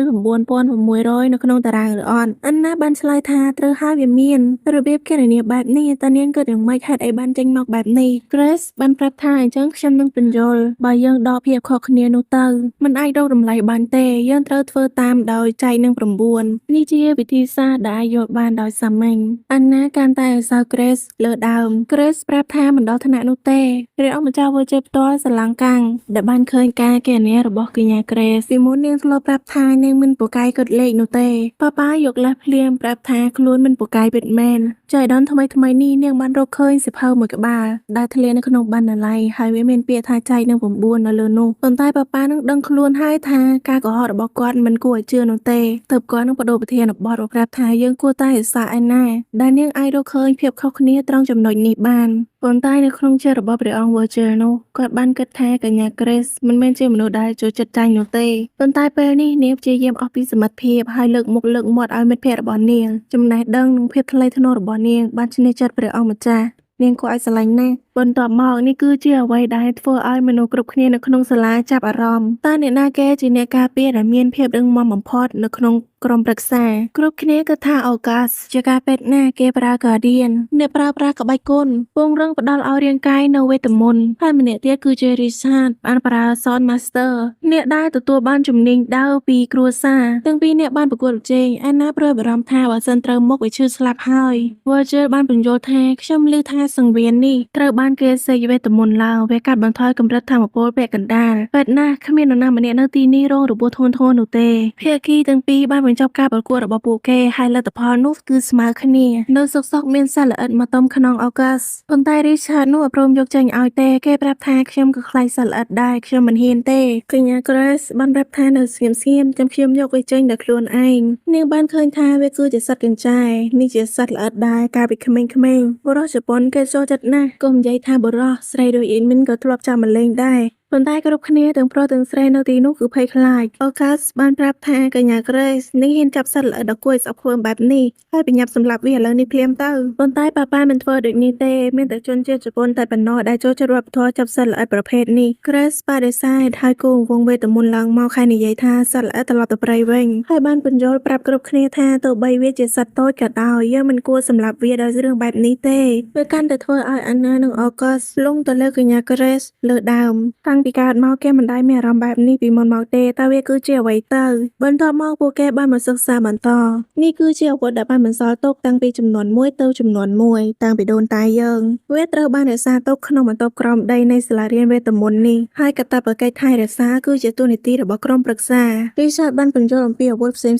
ប៉ុន្តែនៅពេលដែលគេបញ្យល់ពួកគេនោះដែរគេបាននិយាយលេងសើចប៉ាគិតថាធម្មតាគេមិនមែនជាមនុស្សដែលនិយាយលេងសើចបែបនេះទេប៉ុន្តែនៅពេលនិយាយដល់អាវុធនិយាយលេងសើចហើយនិយាយច្រើនដល់កប៉ាគិតថាប្រហែលប៉ារបស់ចូលចិត្តគេបន្តបញ្យល់ព្រមទាំងបន្តលេងសើចទៀតរាជបុត្របានប្រាប់ថាជាធម្មតាគេមិនសូវនិយាយច្រើនទេប៉ុន្តែពេលនេះបែរជានិយាយលេងសើចដោយមនុស្សចាស់អញ្ចឹងដូច្នេះអ្នករាល់គ្នាគេបានប្រាប់ឲ្យស្ងាត់មាត់ទៅល្អជាងរីឆាតនៅដឹងខ្លួនទៀតគេនៅតែបញ្យល់ហើយនិយាយច្រើនដដែលគ្រប់គ្នាមិនដឹងធ្វើម៉េចទេអញ្ចឹងចូលសើចដាក់គាត់បន្តិចទៅគេបានបន្តបញ្យល់ថាដើរទាំង3ជារបស់ដែលគេចូលចិត្តកញ្ញា Grace បានចូលមកហើយនិយាយថាបើ ចឹងដៅទាំង3គឺជាដៅលុបបំបាត់អំពើអាក្រក់និងនាំមកនូវសន្តិភាពដល់ពិភពលោកនេះពិតមែនទេតើនេះអាចនិយាយបានថាជាការវាយប្រហារបន្តបន្ទាប់រីឆាតលងស្នេហ៍ហេតុសូមគោរពលើទេពកោសល្យរបស់នាងបន្ទាប់ពីនោះមកមានដំណឹងថាអ្នកដែលខ្លាំងជាងគេនៅក្នុងសាលាគឺជាកញ្ញាក្រេសហើយនិយាយបានថាវាគឺជាដំណឹងមួយដែលគួរឲ្យអត់សំណើចណាស់អាណាកំពុងសរសេរសម្បត្តិទៅផ្ទះនាងថានាងបានមកទីនេះពេញមួយខែហើយប្រុសទាំងអស់ក្នុងក្រុមប្រឹក្សាក៏មានចិត្តសប្បុរសចំពោះនាងដែរចំណែកកញ្ញាក្រេសក៏ជានារីដ៏ខ្ពង់ខ្ពស់ម្នាក់ដែលនាងក៏សរសើរខ្លាំងណាស់កញ្ញាបានបង្រៀននៅរឿងជាច្រើនដូចជាសុជីវធម៌និងការសិក្សាហើយក៏មានប្រធានក្រុមប្រឹក្សានិស្សិតប្រុសឆ្នាំទី1ឈ្មោះ Lucas ព្រះអង្គជាព្រះអង្គម្ចាស់ទី2ជាព្រះអនុយរបស់ព្រះអង្គម្ចាស់ Virgil ទ្រង់ជាមនុស្សរីករាយនិងមានភាពរាក់ទាក់ជនទី2មានឈ្មោះ Lambert ជាយុវជនម្នាក់ដែលប្រកាន់រឿងច្រើនប៉ុន្តែខ្ញុំមិនដឹងទេថាហេតុអីបានជា Lambert ត្រូវខូខើដាក់ខ្ញុំយ៉ាងនេះខណៈពេលដែលខ្ញុំកំពុងតែអង្គុយធ្វើការនៅក្នុងក្រុមប្រឹក្សាស្រាប់តែ Lambert បានចូលមកហើយជេរខ្ញុំហើយសួរខ្ញុំថាធ្វើរួចហើយឬនៅទោះបីនាងជាមនុស្សរៀនពូកែជាងគេក្នុងឆ្នាំក៏ដោយប៉ុន្តែហេតុអីនាងធ្វើយឺតម្ល៉េះដល់ថ្នាក់គេមិនមែនតែសិស្សឆ្នាំផងគេនឹងធ្វើរួចលឿនជាងនាងខ្ញុំមិនដឹងថាត្រូវនិយាយយ៉ាងណាឬកាយខ្លួនយ៉ាងម៉េចទេស្រាប់តែកញ្ញាក្រេសបានប្រាប់ Lambert ថាឯកសាររបស់នាងគេអានរួចហើយ Lambert បានបញ្ចប់ត្រឹមនឹងហើយដើរចាកចេញពីបន្ទប់នោះទៅអាណាគិតថានាងបានធ្វើអ្វីមួយខុសឬក៏ធ្វើអ្វីឲ្យគេស្អប់តែដឹងសម្រាប់ Lucas គិតថា Lambert មិនបានស្អប់នាងនោះទេ Lambert គឺជាកូនចិញ្ចឹមដែលជាកូនទី3នៃគ្រួសាររបស់គេដោយសារតែគេមានទេពកោសល្យក្នុងការសិក្សានិងមន្តអាគមដូច្នេះគាត់បានចូលរៀននៅសាលានេះដែរដែលបានន័យថាគេមើលឃើញនាងជាគូប្រកួតប្រជែងគាត់មិនស្អប់នាងនោះទេប៉ុន្តែអាណានៅតែមានអារម្មណ៍មិនសប្បាយចិត្តvìដូចគេស្អប់នាងដដែលហ្នឹងបន្ទាប់មក Grace បានបញ្យល់ថាការមើលឃើញនាងជាគូប្រកួតប្រជែងបានន័យថាគាត់អាចចាប់អារម្មណ៍នឹងនាងខ្លាំងណាស់ដែលខុសពីការស្អប់នាងឬចូលចិត្តនាងប៉ុន្តែការមើលឃើញនាងជាគូប្រកួតប្រជែងអាចនិយាយបានថាគេគឺជាតួអង្គដែលពិបាកក្នុងការចែកចង់ទោះបីជាមានរឿងអ្វីក៏ដោយយើងត្រូវតែខ្ទាស់ទុកជាមុនសិនប៉ុន្តែអាណាមិនយល់ពីអ្វីដែលកញ្ញា Grace កំពុងនិយាយតទៅសោះហើយរឿងមួយទៀតគឺ Lucas ឈប់យកកថាឯកសារមកបត់ធ្វើយន្តហោះទៅបន្ទាប់ថ្ងៃនេះអាណារបស់យើងបានបញ្ចប់ការគេអានាយ៉ាងឆាប់រហ័សហើយនាងក៏បានថ្លែងអំណរគុណដល់កញ្ញា Grace ដែលបានជួយបញ្យល់ Lambert មានការស្រឡាំងកាំងនិយាយអីមិនចេញទាំងដែលការពីម្សិលមិញនេះទើបបង្រៀនគាត់លេខសោះថ្ងៃនេះនាងគេអ្នករួចបាត់ស័ក្តិសមហើយដែរជាតួឯកកញ្ញា Grace បានចំអកដោយនិយាយថាស្លាប់ហើយថ្ងៃនេះអាណាយើងធ្វើរួចជាង Lambert ទៅទៀត Lambert មិនពេញចិត្តទៅប្រាប់ថាកញ្ញា Grace លំអៀងក្នុងការវិនិច្ឆ័យនាងប្រាប់ថាគេគិតអញ្ចឹងមែនអីដើមឡើយការងាររបស់ក្រុមប្រឹក្សាគឺជាការងាររបស់គ្រប់គ្នាប៉ុន្តែអ្នកដែលសម្រេចចិត្តថាអ្នកណាលឿនជាងនោះគឺជាគេមិនមែនទេឬ Lambert និយាយមិនចាញ់ហាមាត់មិនរួចនាងប្រាប់ទៀតថានាងមានឧបករណ៍មួយទៀតបើគេចាប់អារម្មណ៍អាចខ្ចីយកទៅប្រើបានគេប្រាប់ថាគេចាប់អារម្មណ៍ណាស់ដូច្នេះ Grace នឹងពឹងឲ្យអាណាជួយបង្រៀនគេផងអាណាប្រាប់ Lambert ថាបើគេស្អប់ខ្ពើមដែរនាងជាមនុស្សសាមញ្ញទៅបង្រៀនគេអាចប្រាប់នាងបានមុននេះ Grace បានរៀបចំគម្រោងការជាមួយអាណារួចហើយនាងប្រាប់ថាមនុស្សដូច Lambert ប្រកាសជាចាប់អារម្មណ៍ឧបករណ៍គិតលេខនេះមិនខានហើយគិតថាកាលណាដែលអាណាមកបង្រៀនគេវាមិនស័ក្តិសមតែសូមធានារ៉ាប់រងថាបើបានបង្រៀនហើយមើលមុខគ្នានោះប្រកាសជាយល់ពីគ្នាមិនខាននៅជប៉ុនគាត់ឃើញសិនរ៉េតែងតែអញ្ចឹងអាណាយល់ទៀតហើយស្អីគេសិននឹងបច្ចុប្បន្នវិញអាណាបានប្រាប់ថានាងចង់ធ្វើខ្លួនមានប្រយោជន៍ដល់សាលារៀនមួយនេះបើសិនគេមិនសឹកពើមនាងទេនាងសូមបង្រៀន Lambert បានប្រាប់ថាបានគេនឹងឲ្យនាងបង្រៀនក៏បាននៅទីបំផុតគេទ្រង់ចិត្តទុនហើយអាណាបានប្រាប់ថាខ្ញុំយល់ដែរកញ្ញា Grace និយាយហើយនាងបានចាប់ផ្ដើមបង្រៀន Lambert ចំណែកកញ្ញា Grace បានប្រាប់Lucas ថាចាប់អារម្មណ៍អត់នាងនៅមានទៀតនាងគិតថាបើគេមានគូប្រកួតប្រជែងវានឹងជួយឲ្យគេមានការខិតខំខ្លាំងជាងមុនទើប Lucas ប្រាប់ឲ្យអាណាជួយបង្រៀនគេផងអាណាមិនដែលធ្លាប់គិតសោះថាពួកយើងទាំង3នាក់មានភាពស្និទ្ធស្នាលដល់ថ្នាក់នេះបានក្លាយជាមិត្តនឹងគ្នាហើយត្រូវអរគុណកញ្ញា Grace ផងក្នុងចិត្តរបស់ប៉ាគិតថាតួអង្គរបស់ Lambert មិនបានមានបញ្ហាទេប៉ុន្តែLucasនេះហើយពិបាកក្នុងការចែកចង់ហើយមើលទៅមើលមកមិនបានតួអាក្រក់ដូចយើងមកអង្គុយរៀបចំគម្រោងការឲ្យតួស្រីសម្រាប់បំណងជាមួយនឹងតួអង្គទៅទម្រាំភ្ញាក់ខ្លួនហួសពេលបាត់ទៅហើយប៉ាចំណែកLucasនឹងក្មេងមែនតើយកឧបករណ៍មកលេងទៀតហើយទើបនាងត្អូញត្អែវាមិនមែនជារបស់លេងទេឈប់ភ្លាមប៉ាគិតថាហើយចុះយើងធ្វើតួអាក្រក់តាមដែលយើងអាចធ្វើបានទៅល្អជាងនៅខាងអាណានាងកំពុងតែធ្វើការកោះហៅសត្វរបស់នាងមកហើយសត្វដែលនាងកោះហៅបានគឺជា Pegasus សើមួយក្រុមនាំគ្នានិយាយថាជាពូជសត្វដែលធម្មតាណាស់ បើប្រៀបធៀបនឹងនាងដែលរៀនបានបន្ទូលល្អមករហូតគ្រូបានប្រាប់ថាសូមពេលគ្រូវាតម្លៃមើលបន្តិចសត្វរបស់អាណាគឺជាប្រភេទពូជសត្វ Pegasus គេគឺជាធាតុខ្យល់នេះគឺជា partner របស់អាណាចាប់ពីពេលនេះតទៅត្រូវចិញ្ចឹមមើលថែបីបាច់គេឲ្យបានល្អអាណាបានឆ្លើយថាចាអរគុណខ្លាំងណាស់ Grace ដែលបានមើលនិយាយថា Pegasus អញ្ចឹងអីមើលទៅជាពូជសត្វដែលសមនឹងអាណាមែនតើរំលឹកតែអតីតកាលនៅជប៉ុនប៉ានឹងបានសួរកូនស្រីថាហ្គេមសាលារៀនវេទមន្តគាត់ស្គាល់ដែរប៉ុន្តែ Beast គឺជាអ្វីកូនស្រីបានបញ្យល់ថា Beast គឺជាបិសាចមួយរូបដែលចាំបំរើយើងឬហៅម្យ៉ាងទៀតគឺដៃគូដៃកង់ហើយនៅក្នុងហ្គេមមួយនេះដែរយើងនឹងទទួលបានសុទ្ធមួយគ្រាប់ពេលដែលយើងចូលរៀនហើយសុទ្ធនោះវាគឺជាសុទ្ធរបស់ Beast ពេលយើងរស់នៅក្នុងសាលារៀនបានមួយខែពងនោះនឹងញាស់ក្រោយវាញាស់បានក្លាយជាដៃគូដៃកង់យើងហើយប្រភេទវេទមន្តដែលយើងប្រើវានឹងជួយបន្ថែមឲ្យបានច្រើនជាងមុនទៀតហើយកាលណាដែល Beast ញាស់ចេញមកហើយការរៀនវេទមន្តពិតប្រាកដនឹងចាប់ផ្ដើមបន្ទាប់ពីនេះហើយ Beast ដែលជាដៃគូដៃកង់នោះវានឹងមានឥទ្ធិពលយ៉ាងខ្លាំងនៅលើសាច់រឿងហើយមួយនេះដែរវាក៏ជាចំណុចមួយដែលធ្វើឲ្យហ្គេមនេះសប្បាយកាត់មកបច្ចុប្បន្នវិញ Grace បានប្រាប់អាណាថាក៏ហៅជោគជ័យហើយមានរអត់ចូលរួមមកបោះផងអាណានេះគឺជា Pegasus ធាតុខ្យល់អញ្ចឹងបន្ទាប់ពីនេះអាណានឹងរៀនវេទមន្តពេញសិតហើយមែនអត់អាណាដែលបានស្ដាប់នឹងប្រាប់ថាពិតមែនហើយខណៈពេលដែលសិស្សសាលាគ្រប់គ្នាកំពុងតែឆ្ងល់ថាធាតុមួយណាវាអាចចូលគ្នាបានហើយធាតុមួយណាដែលមិនត្រូវគ្នាពួកគេបានប្រកែកធ្វើឲ្យប៉ាគិតនៅក្នុងចិត្តថារឿងធាតុនេះនៅក្នុងហ្គេមវាពិតជាស្មុគស្មាញទើបបានគាត់នឹងលើកដៃហើយសួរគ្រូថាមុននឹងធ្វើការក៏ហៅ Beast បន្តខ្ញុំសូមឲ្យគ្រូជួយបញ្យល់ពាក្យពន្ធនឹងធាតុម្ដងទៀតបានឬអត់គ្រូបានធ្វើការបញ្យល់សិស្សគ្រប់គ្នានៅពិភពលោកមួយនេះវេទមន្តបែងចែកជា4ធាតុមានដូចជាទឹកដីភ្លើងខ្យល់ហើយមួយធាតុវានឹងមានធាតុដែលចូលគ្នាហើយនឹងមិនចូលគ្នាមិនថាពេលប្រយុទ្ធឬពេលជួយសង្គ្រោះយើងត្រូវតែពិនិត្យមើលទៅលើការសុំស្របឲ្យបានច្បាស់ឧទាហរណ៍វេទមន្តភ្លើងមានប្រសិទ្ធភាពណាស់ចំពោះ Monster ធាតុទឹកប៉ុន្តែប្រសិនបើ Monster នោះរឹងមាំខ្លាំងពេកយើងមិនអាចគ្រប់គ្រងដោយផលប្រយោជន៍ធាតុតែមួយបានទេប៉ុន្តែខណៈពេលនោះបើសិនយើងជួយបូកបន្ថែមវេទមន្តភ្លើងដោយវេទមន្តខ្យល់នោះអានុភាពរបស់វេទមន្តភ្លើងនឹងបូកបន្ថែមកូន2រហូតយើងអាចបង្ក្រាប Monster បានក្រោយគ្រូបានបញ្យល់ចប់បានសួរសិស្សគ្រប់គ្នាថាយល់អស់ហើយឬនៅកូនសិស្សគ្រប់គ្នាបានប្រាប់ថាយល់ហើយប៉ានឹងបានគិតនៅក្នុងចិត្តថាអញ្ចឹងបានន័យថាធាតុរបស់ Beast វានឹងមានអត្ថប្រយោជន៍បន្តពីនេះហើយប្រសិនបើនេះគឺជាហ្គេមនៅត្រង់ចំណុចនេះគឺជាចំណុចដែលគេកំណត់ឡើងវិញរហូតដល់បាន Beast ដែលយើងចង់បានចេញមករួចហើយ Grace ក៏បានសួរអាណាថាអាណាខ្ញុំសូមឧទាហរណ៍ណាប្រសិនបើយើងមានវេទមន្តដែរក៏ហៅ Beast មកប្រមាណដងក៏បាននោះតើនាងនឹងក៏ហៅម្ដងទៀតរហូតបាន Beast ដែលចង់បានឬអត់អាណាបានលឺភ្ញាក់ផ្អើលណាស់ក៏ហៅម្ដងទៀត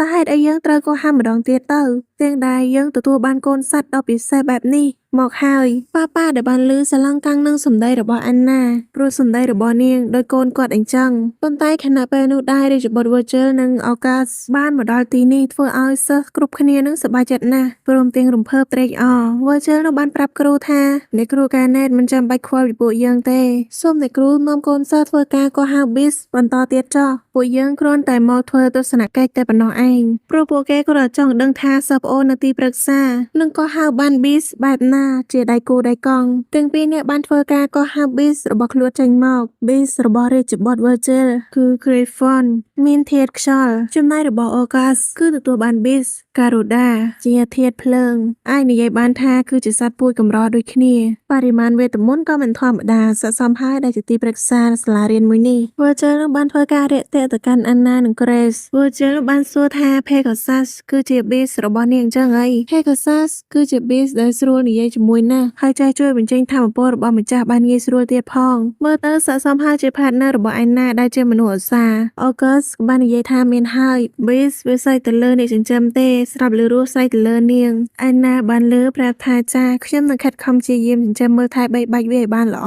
Grace បានឃើញដូច្នោះនាងបានគិតនៅក្នុងចិត្តថាអាកប្បកិរិយារបស់គេអត្រានៃការចូលចិត្តគឺខ្ពស់ណាស់មិនមែនតែម្នាក់ទេគឺទាំងពីរនាក់តែម្ដងហើយអ្នកបន្ទាប់ដែលត្រូវទៅកោះហៅ Beast គឺជា Grace គ្រូបានហៅ Grace ឲ្យទៅធ្វើការកោះហៅហើយ Grace ក៏បានធ្វើការកោះហៅអ្នកចុះកិច្ចសន្យា Grace Owen សូមចេញបញ្ជាទទួលនឹងការសម្ពោធរបស់ខ្ញុំហើយសូមបង្ហាញខ្លួននៅនឹង មុខហើយចុះ Beast របស់អាណាដែលជាតួឯកបានចេញមកហើយចំណែករបស់ខ្ញុំមិនក៏មិនទៅគ្មានអ្នកណាមកចាប់អារម្មណ៍នោះទេប៉ុន្តែការពិតមិនដូច្នោះទេគ្រប់គ្នានឹងរំពឹងទៅលើនាងខ្លាំងណាស់ចឹងឲ្យកញ្ញា Grace បាន Beast ដែលមានធាតុជួយពួកគេបានរហូតសុទ្ធរបស់កញ្ញា Grace បានញាស់ចេញមកគាត់បាននិយាយថាកូនគិតត្រូវហើយហេណាកូហើយពិភពនៅក្នុងเกมនេះគឺជាពិភពលោកពេទ្យដែលគ្មានថ្ងៃកំណត់ឡើងវិញបានទេមិនថា Beast វានឹងចេញទៅជាបែបណាប៉ានមិនភ្ញាក់ផ្អើលទេចាំមើលទៅប៉ុន្តែសុទ្ធនោះបានញាស់ចេញមកជាកញ្ញា Grace និងប៉ាហើយចេញមករបៀបតុក្កតាមីនីតែម្ដងគ្រប់គ្នានៅជុំវិញខ្លួនគឺភ្ញាក់ផ្អើលខ្លាំងណាស់ហើយសម័យខ្លួនដូចជាកញ្ញា Grace ក៏ភ្ញាក់ផ្អើលដូចគ្នាដែរ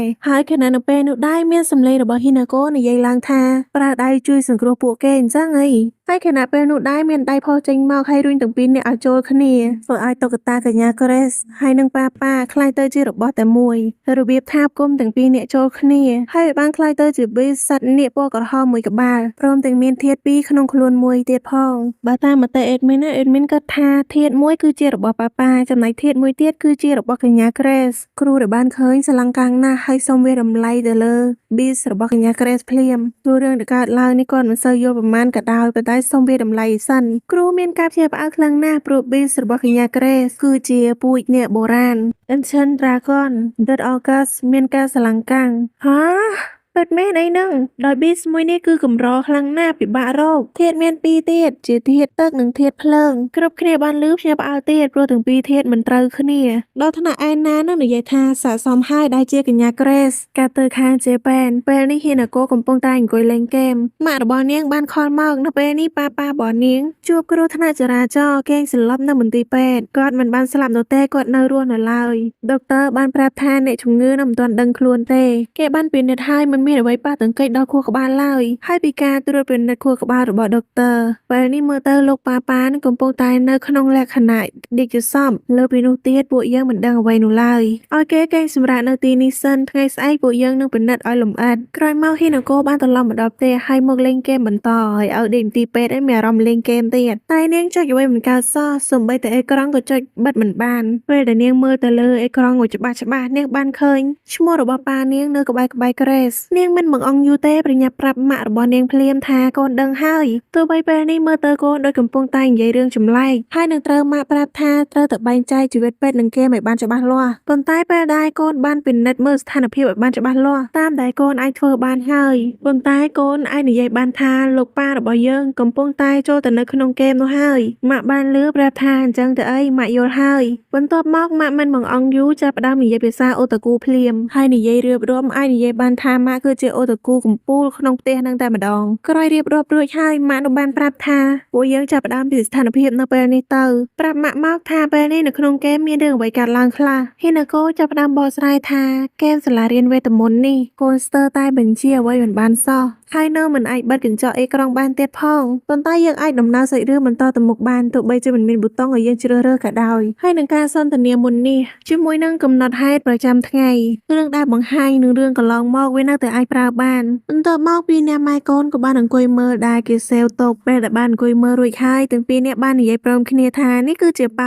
ច្បាស់ណាស់ប៉ុន្តែបញ្ហានៅពេលនេះគឺត្រូវតែធ្វើរបៀបម៉េចឲ្យប៉ាចេញពីហ្គេមនោះបានពេលវេលាបានកន្លងផុតទៅម៉ាក់គេងលក់ដល់ពេលងើបឡើងម្ដងទៀតបានឃើញថាHinakoនៅអង្គុយលេងហ្គេមនៅឡើយហើយនៅពេលនេះនាងបានលេងមកដល់ពេលបច្ចុប្បន្នហើយដែលនៅពេលនេះសាច់រឿងនៅក្នុងហ្គេមគេកំពុងតែកោះហៅ Beast ប៉ុន្តែហ្គេមដែលកំពុងតែអញ្ជើញ Beast នៅលើកញ្ចក់អេក្រង់នោះបែរជាចេញសារនៅលើនោះថាចង់ជួយឬអត់ហើយរូបភាពដូចដែលយើងបានឃើញមុននេះអញ្ចឹងដែលមានដៃលូកទៅជួយកញ្ញា Grace វាគឺជាដៃរបស់Hinakoហ្នឹងនាយកសាលាធ្លាប់ឃើញនាគបុរាណពីមុនមកដែរប៉ុន្តែមិនដែលឃើញត្រង់ដែលវាមានធាតុដល់ទៅពីរអាចនិយាយបានថាវាកម្រខ្លាំងណាស់ចំណែកប៉ានឹងកំពុងតែគិតដូចគ្នាឬមួយការកោះហៅវាមានរឿងចម្លែកកើតឡើងដែរនាយកសាលាចង់ឃើញប្រសិទ្ធភាពរបស់ Beast ទៅប្រាប់ Grace ថាឲ្យកូននាងសាកបាញ់ធម្មពលបានឬអត់ Grace បានសេវេទមន្តឡើងដោយសរសេរថាបាញ់រួចហើយកូននាគបុរាណក៏បានបាញ់វេទមន្តភ្លើងទៅកាន់គោលដៅអនុភាពរបស់វាគឺធ្ងន់ធ្ងរខ្លាំងណាស់ស័ក្តិសមហើយដែលជាកញ្ញា Grace នាយកសាលាគាត់យល់ហើយតាមការពេទ្យអាចប្រើវេទមន្តភ្លើងបានទើបគាត់ប្រាប់ថាបើអញ្ចឹងសាកប្រើវេទមន្តទឹកបានឬអត់ក៏ប៉ុន្តែកូននាគបុរាណនោះបែរជាមិនអាចបាញ់ទឹកចេញមកបានទេកញ្ញា Grace បានឃើញឈ្មោះនៅលើ status ប៉ុន្តែគ្រប់គ្នាមិនបានឃើញដូចនាងនោះទេហើយវាមានសំណួរនៅលើនោះផងដែរថាឲ្យបដូរជាធាតុទឹកឬអត់ Grace បានតបទៅវិញថាអញ្ចឹងបដូរជាធាតុទឹកបានអត់ក្រោយមកកូននាគតូចនោះបានប្រែពណ៌ជាពណ៌ផ្ទៃមេឃហើយបានបាញ់ទឹកដែលជាធាតុទឹកទៀតនាយកបានសួរថាបើអញ្ចឹងអាចបាញ់ទឹកនិងភ្លើងព្រមគ្នាបានឬអត់ Grace នាងមិនដឹងទេព្រោះមិនដែលធ្លាប់ប្រើពីមុនមកនាយកស្លាបានបញ្យល់ថាអញ្ចឹង Beast របស់ Grace អាចប្រើបាន2ធាតុហើយបានសួរនាងថាតើនាងមានដឹងឬអត់ថាហេតុអីនាងអាចប្រើ2ធាតុបាននាងបានឆ្លើយថានាងដឹងខ្លះៗដែរពេលវ៉ាកងនាងបានធ្លាក់ពីលើសេះបើកភ្នែកឡើងម្ដងទៀតនាងមានអារម្មណ៍ថានាងជាមនុស្សថ្មីជាមនុស្សដែលមានចិត្តល្អហើយនាងមានអារម្មណ៍ថាខ្លួនឯងជាមនុស្សថ្មីនេះអាចជាមូលហេតុថាហេតុអីនាងមាន2ធាតុនាយកយល់ហើយវាគឺជាការផ្លាស់ប្ដូរនៃការធំលូតលាស់តាមការពិតនោះគាត់បានដឹងពីឪពុកម្ដាយរបស់នាងដែរដែលប្រាប់ថានាងផ្លាស់ប្ដូរនាងគឺជាខ្លួនឯងបែបមនុស្សថ្មីលោកនាយកមានរឿងចង់ពឹងនាងឲ្យជួយនៅចុងឆមាសនឹងមានកម្មវិធីមួយវាគឺជាកម្មវិធីមួយដែលគេជំរុះយកតែអ្នកដែលប្រើវេទមន្តខ្លាំងរបស់ក្រុមទីប្រឹក្សាហើយមួយក្នុងចំណោមនោះក៏ចង់ឲ្យមាននាងដែរចង់ឲ្យនាងបានបង្ហាញវេទមន្តឲ្យគ្រប់គ្នាបានឃើញក៏ប៉ុន្តែសម្រាប់នាងផ្ទាល់នាងគិតថាខ្លួនឯងប្រហែលទៅមិនរួចនោះទេប៉ុន្តែលោកនាយកប្រាប់ថាគ្មានអ្នកណាដែលស័ក្តិសមជាងនាងនោះទេអាណាក៏យល់ស្របអញ្ចឹងដែរនាងប្រាប់ថាគ្មានអ្នកណាដែលស័ក្តិសមជាងកញ្ញា Grace នោះទេកញ្ញា Grace យល់ព្រមប៉ុន្តែនាងត្រូវសុំឲ្យអាណាជួយដែរអាណាប្រាប់ថាអូខ្ញុំរីករាយខ្លាំងណាស់ Virgil និង August ក៏ដូចគ្នាដែរមានរឿងអីអាចសុំឲ្យគេជួយបាន Grace គិតថាមិនបានអញ្ចឹងរំលឹកទៅខាងកូនស្រីរបស់ប៉ាប៉ា Hinako នាងនេះឯងគឺជាអ្នកដែលលាយគ្រប់យ៉ាងចូលគ្នានាងបានប្រាប់ថា Beast របស់លោកប៉ាល្អខ្លាំងណាស់ជាអ្នកនាង Grace Mini និងប៉ាប៉ា Mini លាយចូលគ្នាបានក្លាយជា Beast អ្នកបុរាណហើយមើលទៅស្រែអាក្រក់នឹងតួឯងស្រីដូចជាកញ្ញា Grace និងអាណាគឺត្រូវរើគ្នាខ្លាំងណាស់នេះប្រកាសជាស្នាដៃរបស់ប៉ាប៉ាដែលមិនបង្កចំនួននៅសុកហ្គេមនោះបានប្រាប់ឲ្យនាងដាក់ឈ្មោះសัตว์នាងគិតថាមិនមែនម្ចាស់សัตว์ជាអ្នកដាក់ឈ្មោះតែអីមិនបាននាងអ្នកដាក់ទៅវិញតែណហើយចោះដាក់តាមដែលគេបានប្រាប់ទៅនាងបានដាក់ឈ្មោះកូនសត្វនាគថា Orion លាយឡំរវាង Dinosaur ដែលនាងចូលចិត្តហើយនឹងប៉ាប៉ានាងដែរបែបនេះប៉ាប៉ានឹងដឹងមិនខានថាពួកយើងកំពុងតែចាំជួយគាត់ប៉ុន្តែប៉ាប៉ាបែរជានិយាយថាមើលទៅអ្នកដែលបង្កើតហ្គេមនេះប្រហែលចូលចិត្តអេនីមេដូចយើងដែរប៉ាប៉ាអត់គិតថាកូនអ្នកលេងខ្លះទៅអីហេណាកូបានដំណើរហ្គេមបណ្ដើរដើម្បីចាំជួយប៉ារបស់នាងខណៈពេលនោះដែរមានមនុស្សមកជួយកណ្ដឹងនៅមុខផ្ទះម៉ាក់នោះបានប្រាប់ឲ្យហេណាកូលេងបន្តទៅម៉ាក់នឹងទៅមើលថាអ្នកណាគេមកវាគឺជាទំនិញដែលត្រូវបង់លុយនៅមុខផ្ទះហេណាកូទៅនឹកឃើញថានោះគឺជារបស់នាងតើផ្លេចឲ្យឈឹងសុំទោសផងម៉ាក់ចាំខ្ញុំទៅទទួលដោយខ្លួនឯងខណៈពេលនោះដែរប៉ាប៉ាត្រូវការជំនួយដោយចង់បដូរ Orion ពីធាតុភ្លើងទៅធាតុទឹកហេណាកូបានទៅកន្លែងសន្ទនាហើយឲ្យគាត់រើសថានឹងបដូរទៅធាតុទឹក Orion បានក្លាយទៅជាពណ៌ផ្ទៃមេឃបន្ទាប់ពីនេះនាងត្រូវតែដំណើរហ្គេមឲ្យបានល្អហើយបើមិនដូច្នោះទេប៉ានឹងពិបាកក្នុងការលេងហ្គេមនេះមិនខានខណៈពេលនោះដែររីយ៉ូនឹងបានសួរថាហេតុអីនាងមាន2ធាតុតែម្នាក់ឯងរឿងនោះប៉ាដឹងដូចគ្នាប៉ុន្តែក្នុងចិត្តរបស់ហេណាកូគិតថាប៉ារបស់នាងគួរតែលាក់រឿងនេះទុកជាឥតកំបាំងទៅល្អជាងបើនិយាយការពិតគ្រប់គ្នានឹងយល់ច្រឡំព្រោះថានៅក្នុងហ្គេមនេះមានពេលមួយដែលកញ្ញា Grace ត្រូវដួងវិញ្ញាណចូលសន្ធិដ្ឋហើយទៅប្រយុទ្ធជាមួយអាណាហើយនឹងអ្នកផ្សេងទៀតប៉ុន្តែលោកនាយកនឹងបែរយល់ទៅមួយផ្លូវដែលល្អ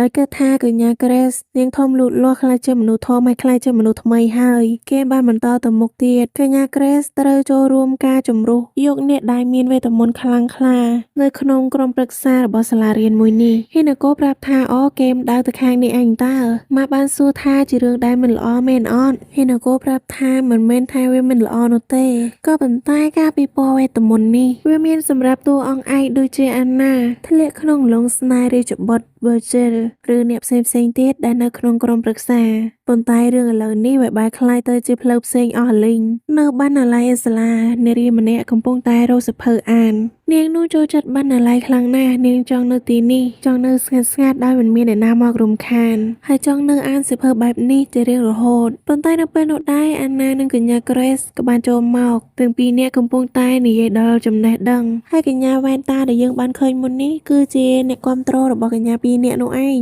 ដោយគិតថាអ្នកទាំងពីរនោះគឺមានភាពអស្ចារ្យមិនចាញ់គ្នានោះទេទ ទោះបីជាទាំងពីរនាក់មានវណ្ណៈខុសគ្នាប៉ុន្តែពួកគេបានក្លាយជាមិត្តភក្តិនឹងគ្នាជាមិត្តភាពមួយដែលគង់វង្សអត់សរសើរមិនបាននាងឃើញហើយដកថ្នាក់ឈាមចំមោះតែម្ដងខណៈពេលនោះកញ្ញាក្រេសបានប្រាប់អែនណាថាដែលពួកយើងមកទីនេះដើម្បីរកចំណេះដឹងពី Beast របស់ពួកយើងតែក្នុងចិត្តរបស់ប៉ានោះនៅឆ្ងល់នៅពេលនោះថាសម្លេងនៅពេលនោះវាប្រហែលខ្លាំងណាស់អំឡុងពេលដែលគាត់កំពុងតែកោះហៅ Beast ទោះសម្លេងវាដាច់បាត់ទៅប៉ុន្តែគាត់មានអារម្មណ៍ថាវាចម្លែកអែនណានោះសុំទៅរកមើលសៀវភៅខណៈពេលនោះដែរកញ្ញាក្រេសបានកលេចទៅឃើញអ្វីម្យ៉ាងដែលនៅខាងលើមើលទៅដូចរាជបុត្រវិជិលខ្លាំងណាស់ជំនួយការរបស់រាជបុត្របានរត់មកប៉ុន្តែប៉ាចាំឈ្មោះគេមិនបាននោះទេធ្វើម៉េចអ៊ំចាស់ហើយអានណាបានរាក់ទាក់លោកម្ចាស់ពីយ៉ែដែលត្រូវជាជំនួយការរបស់រាជបុត្រហើយចុះពីយ៉ែគេមានការអីទៅពីយ៉ែនោះបានប្រាប់ថាតើទាំងពីរនាក់ឃើញរាជបុត្រវិជិលឬអត់កញ្ញាក្រេសបានឆ្លើយថាអត់ឃើញទេពីយ៉ែគឺជាមនុស្សដែលមានទេពកោសល្យហូរហៀហើយត្រូវជាដៃស្ដាំរបស់រាជបុត្រវិជិលទៀតផងរាជបុត្រនឹងបាត់ខ្លួននៅពេលដែលមានអារម្មណ៍ថាខ្លួនឯងធុញថប់ហើយកញ្ញាក្រេសពីមុនតែងតែពីយ៉ែនោះចាំឃ្លោះមើលរាជបុត្រវិជិលគ្រប់ពេលវេលារហូតធ្វើឲ្យរាជបុត្រនោះមានអារម្មណ៍ធុញថប់គួរឲ្យអាណិតខ្លាំងណាស់គេប្រហែលជាពិបាកចិត្តខ្លាំងណាស់ហើយមើលទៅគេត្រូវសុំទោសកញ្ញាក្រេសផងដែលមិនបានតាមមើលរាជបុត្រវិជិលឲ្យបានល្អជាងនេះមិនដូច្នោះទេទ្រង់មិនបាត់ខ្លួនបែបនេះឡើយកញ្ញាក្រេសបានប្រាប់ថាជំនួសឲ្យការគិតបែបនោះមិនបានមិនគិតមួយបែបទៀតទៅមនុស្សយើងពេលធ្វើការគឺហត់នឿយខ្លាំងណាស់ដូច្នេះហើយពេលដែលចៅហ្វាយយើងមិននៅយើងគួរតែសម្រាកឲ្យបានស្កប់ស្កល់ទៅនោះគឺជាពេលវេលាដែលយើងមានសេរីភាពពីរាជបុត្រដែរមែនឬអត់វាគឺជាពេលដែលពីឯត្រូវសម្រាកពីឯបានប្រាប់ថាគេមិនហ៊ានគិតបែបនោះទេអរគុណខ្លាំងណាស់សម្រាប់ការណែនាំរបស់កញ្ញាក្រេសពេលជាមនុស្សដែលមានចិត្តទូលាយណាស់និយាយទៅពេលនេះកញ្ញាក្រេសនាងកំពុងតែមករកសិភៅស្វែងយល់ចំណេះដឹងពាក់ព័ន្ធនឹង Beast របស់ខ្លួនឯងពីឯក្នុងនាមជាសិស្សច្បងមានអ្វីណែនាំពួកនាងទាំងពីរនាក់ឬអត់គេបានប្រាប់ថាគេមិនហ៊ានបញ្ចេញមតិយោបល់ដែលអួតបែបនោះទេកញ្ញាក្រេសបានប្រាប់ថាបើអញ្ចឹងហៅ Beast របស់គេចេញមកឲ្យនាងមើលបន្តិចមក Beast របស់គេមានឈ្មោះថាផលុយក៏សម្ព័ន្ធក្លកក្លយហើយប្រើធាតុទឹកជាធាតុមួយដែលអាចជួយសុផរាជបុត្រវិជិលបានល្អណាស់ព្រោះរាជបុត្រវិជិលនោះប្រើធាតុខ្យល់កាលពីពណ៌ឆ្នាំមុនគេគឺជាដៃគូក្នុងការបញ្ចេញស្នាដៃរបស់រាជបុត្រវិជិលដូចគ្នាបើសិនកញ្ញាក្រេសចង់មើលអីទៀតអាចប្រាប់គេបានគេនឹងតាមជួយនាងគ្រប់ពេលវេលាព្រោះនាងគឺជាគូដណ្ដឹងរបស់រាជបុត្រវិជិលថ្ងៃមួយគង់តែអភិសេកដដែលប៉ុន្តែកញ្ញាក្រេសបានឆ្លើយថាវានឹងខ្លាចជាការពិតឬអត់កុំតនិយាយអីល្អជាងនៅថ្ងៃអនាគតនាងអាចនឹងបដូរចិត្តក៏ថាបានដែរពេលរាជបុត្រវិជិលបានលឺដូច្នោះប្រញាប់លោតពីជាន់ទី2មកធ្វើឲ្យ BR នឹងចាប់បានរាជបុត្រនៅជាន់ទី2មករហូតឲ្យគេតាមរកនឹងឈួតហើយកញ្ញាក្រេសដឹងស្រាប់ហើយថាគាត់នៅជាន់ទី2នាងបានសើចប្រាប់ថាអញ្ចឹងទៅអីរាជបុត្រនៅជាន់ទី2តែបានលឺទាំងអស់រាជបុត្របានប្រាប់ថាគេបានប្រើវេទមន្តខ្យល់ក្នុងការលួចស្ដាប់BRបានសរសើរថាចៅហ្វាយរបស់ខ្លួននឹងខ្លាំងពូកែគ្មានអ្នកណាអាចប្រើវេទមន្តនេះបានងាយៗនោះទេប៉ុន្តែគេមានដំណងល្អគេប្រាប់ថាការប្រើវេទមន្តនេះគ្រាន់តែទុកលួចស្ដាប់វិជារះតែប៉ុណ្ណោះឯងថាពួកគេមានគំនិតយ៉ាងម៉េចមានមតិផ្ទាល់ខ្លួនយ៉ាងណាខ្លះកញ្ញាក្រេសបានគិតថាវេទមន្តរបស់ឯណាក៏ធាតុខ្យល់ដូចគ្នាដែរបើអញ្ចឹងសូមពឹងឲ្យរាជបុត្រជួយបង្រៀនវេទមន្តធាតុខ្យល់ឲ្យអាណាផងអាណាក្រែងចិត្តខ្លាំងណាស់ប៉ុន្តែប៉ានឹងគិតថាហេតុអីត្រូវក្រែងចិត្តខ្លួនគឺជាតួឯកនៅក្នុងហ្គេមហើយរាជបុត្រវិជិលប្រាប់ថាមិនអីទេព្រោះយ៉ាងណាពួកយើងគឺជាក្រុមទីប្រឹក្សានៅទីកន្លែងមួយគ្នាបើគេត្រូវបង្រៀននាងក៏មិនធ្វើដែរខណៈពេលនោះប៉ាបានគិតថាយើងគួរតែដាក់សម្ពាធបែបទោះអាក្រក់ខ្លះក៏បានដែរទើបចាប់ផ្ដើមនិយាយថាអាណានាងមានដឹងឬអត់ការដែលនាងរៀនវេទមន្តគុំគិតថាធ្វើដើម្បីខ្លួនឯងឯសោះគិតថាធ្វើដើម្បី support កញ្ញាក្រេសដូចជាខ្ញុំពេលអាណាបានឮថានឹងបាន support កញ្ញាក្រេសធ្វើឲ្យនាងមានកម្លាំងចិត្តនឹងធ្វើនាងបានប្រាប់ថានាងនឹងជួយជ្រោមជ្រែងកញ្ញាក្រេសឲ្យអស់ពីសមត្ថភាពរបស់នាងចំណែករាជបុត្រវិជិលនឹងខំបង្រៀននាងដែរpierreបានប្រាប់ថាអូតាមពិតអញ្ចឹងទេអីទោះបីកញ្ញាក្រេសកំពុងតែប្រាប់ថាធ្វើដើម្បីខ្លួនឯងតែតាមការពិតធ្វើដើម្បីអាណាសោះដើម្បីធ្វើឲ្យអាណាធំលូតលាស់ហើយមិនដឹងដាក់សម្ពាធជាតួអាក្រក់របៀបម៉េចទេបានធ្វើឲ្យគ្រប់គ្នាយល់ថាខ្លួនឯងជាមនុស្សល្អបែបហ្នឹងឱកាសជាមួយនឹងរីឆាតកំពុងតែប្រកួតទឹកដៃ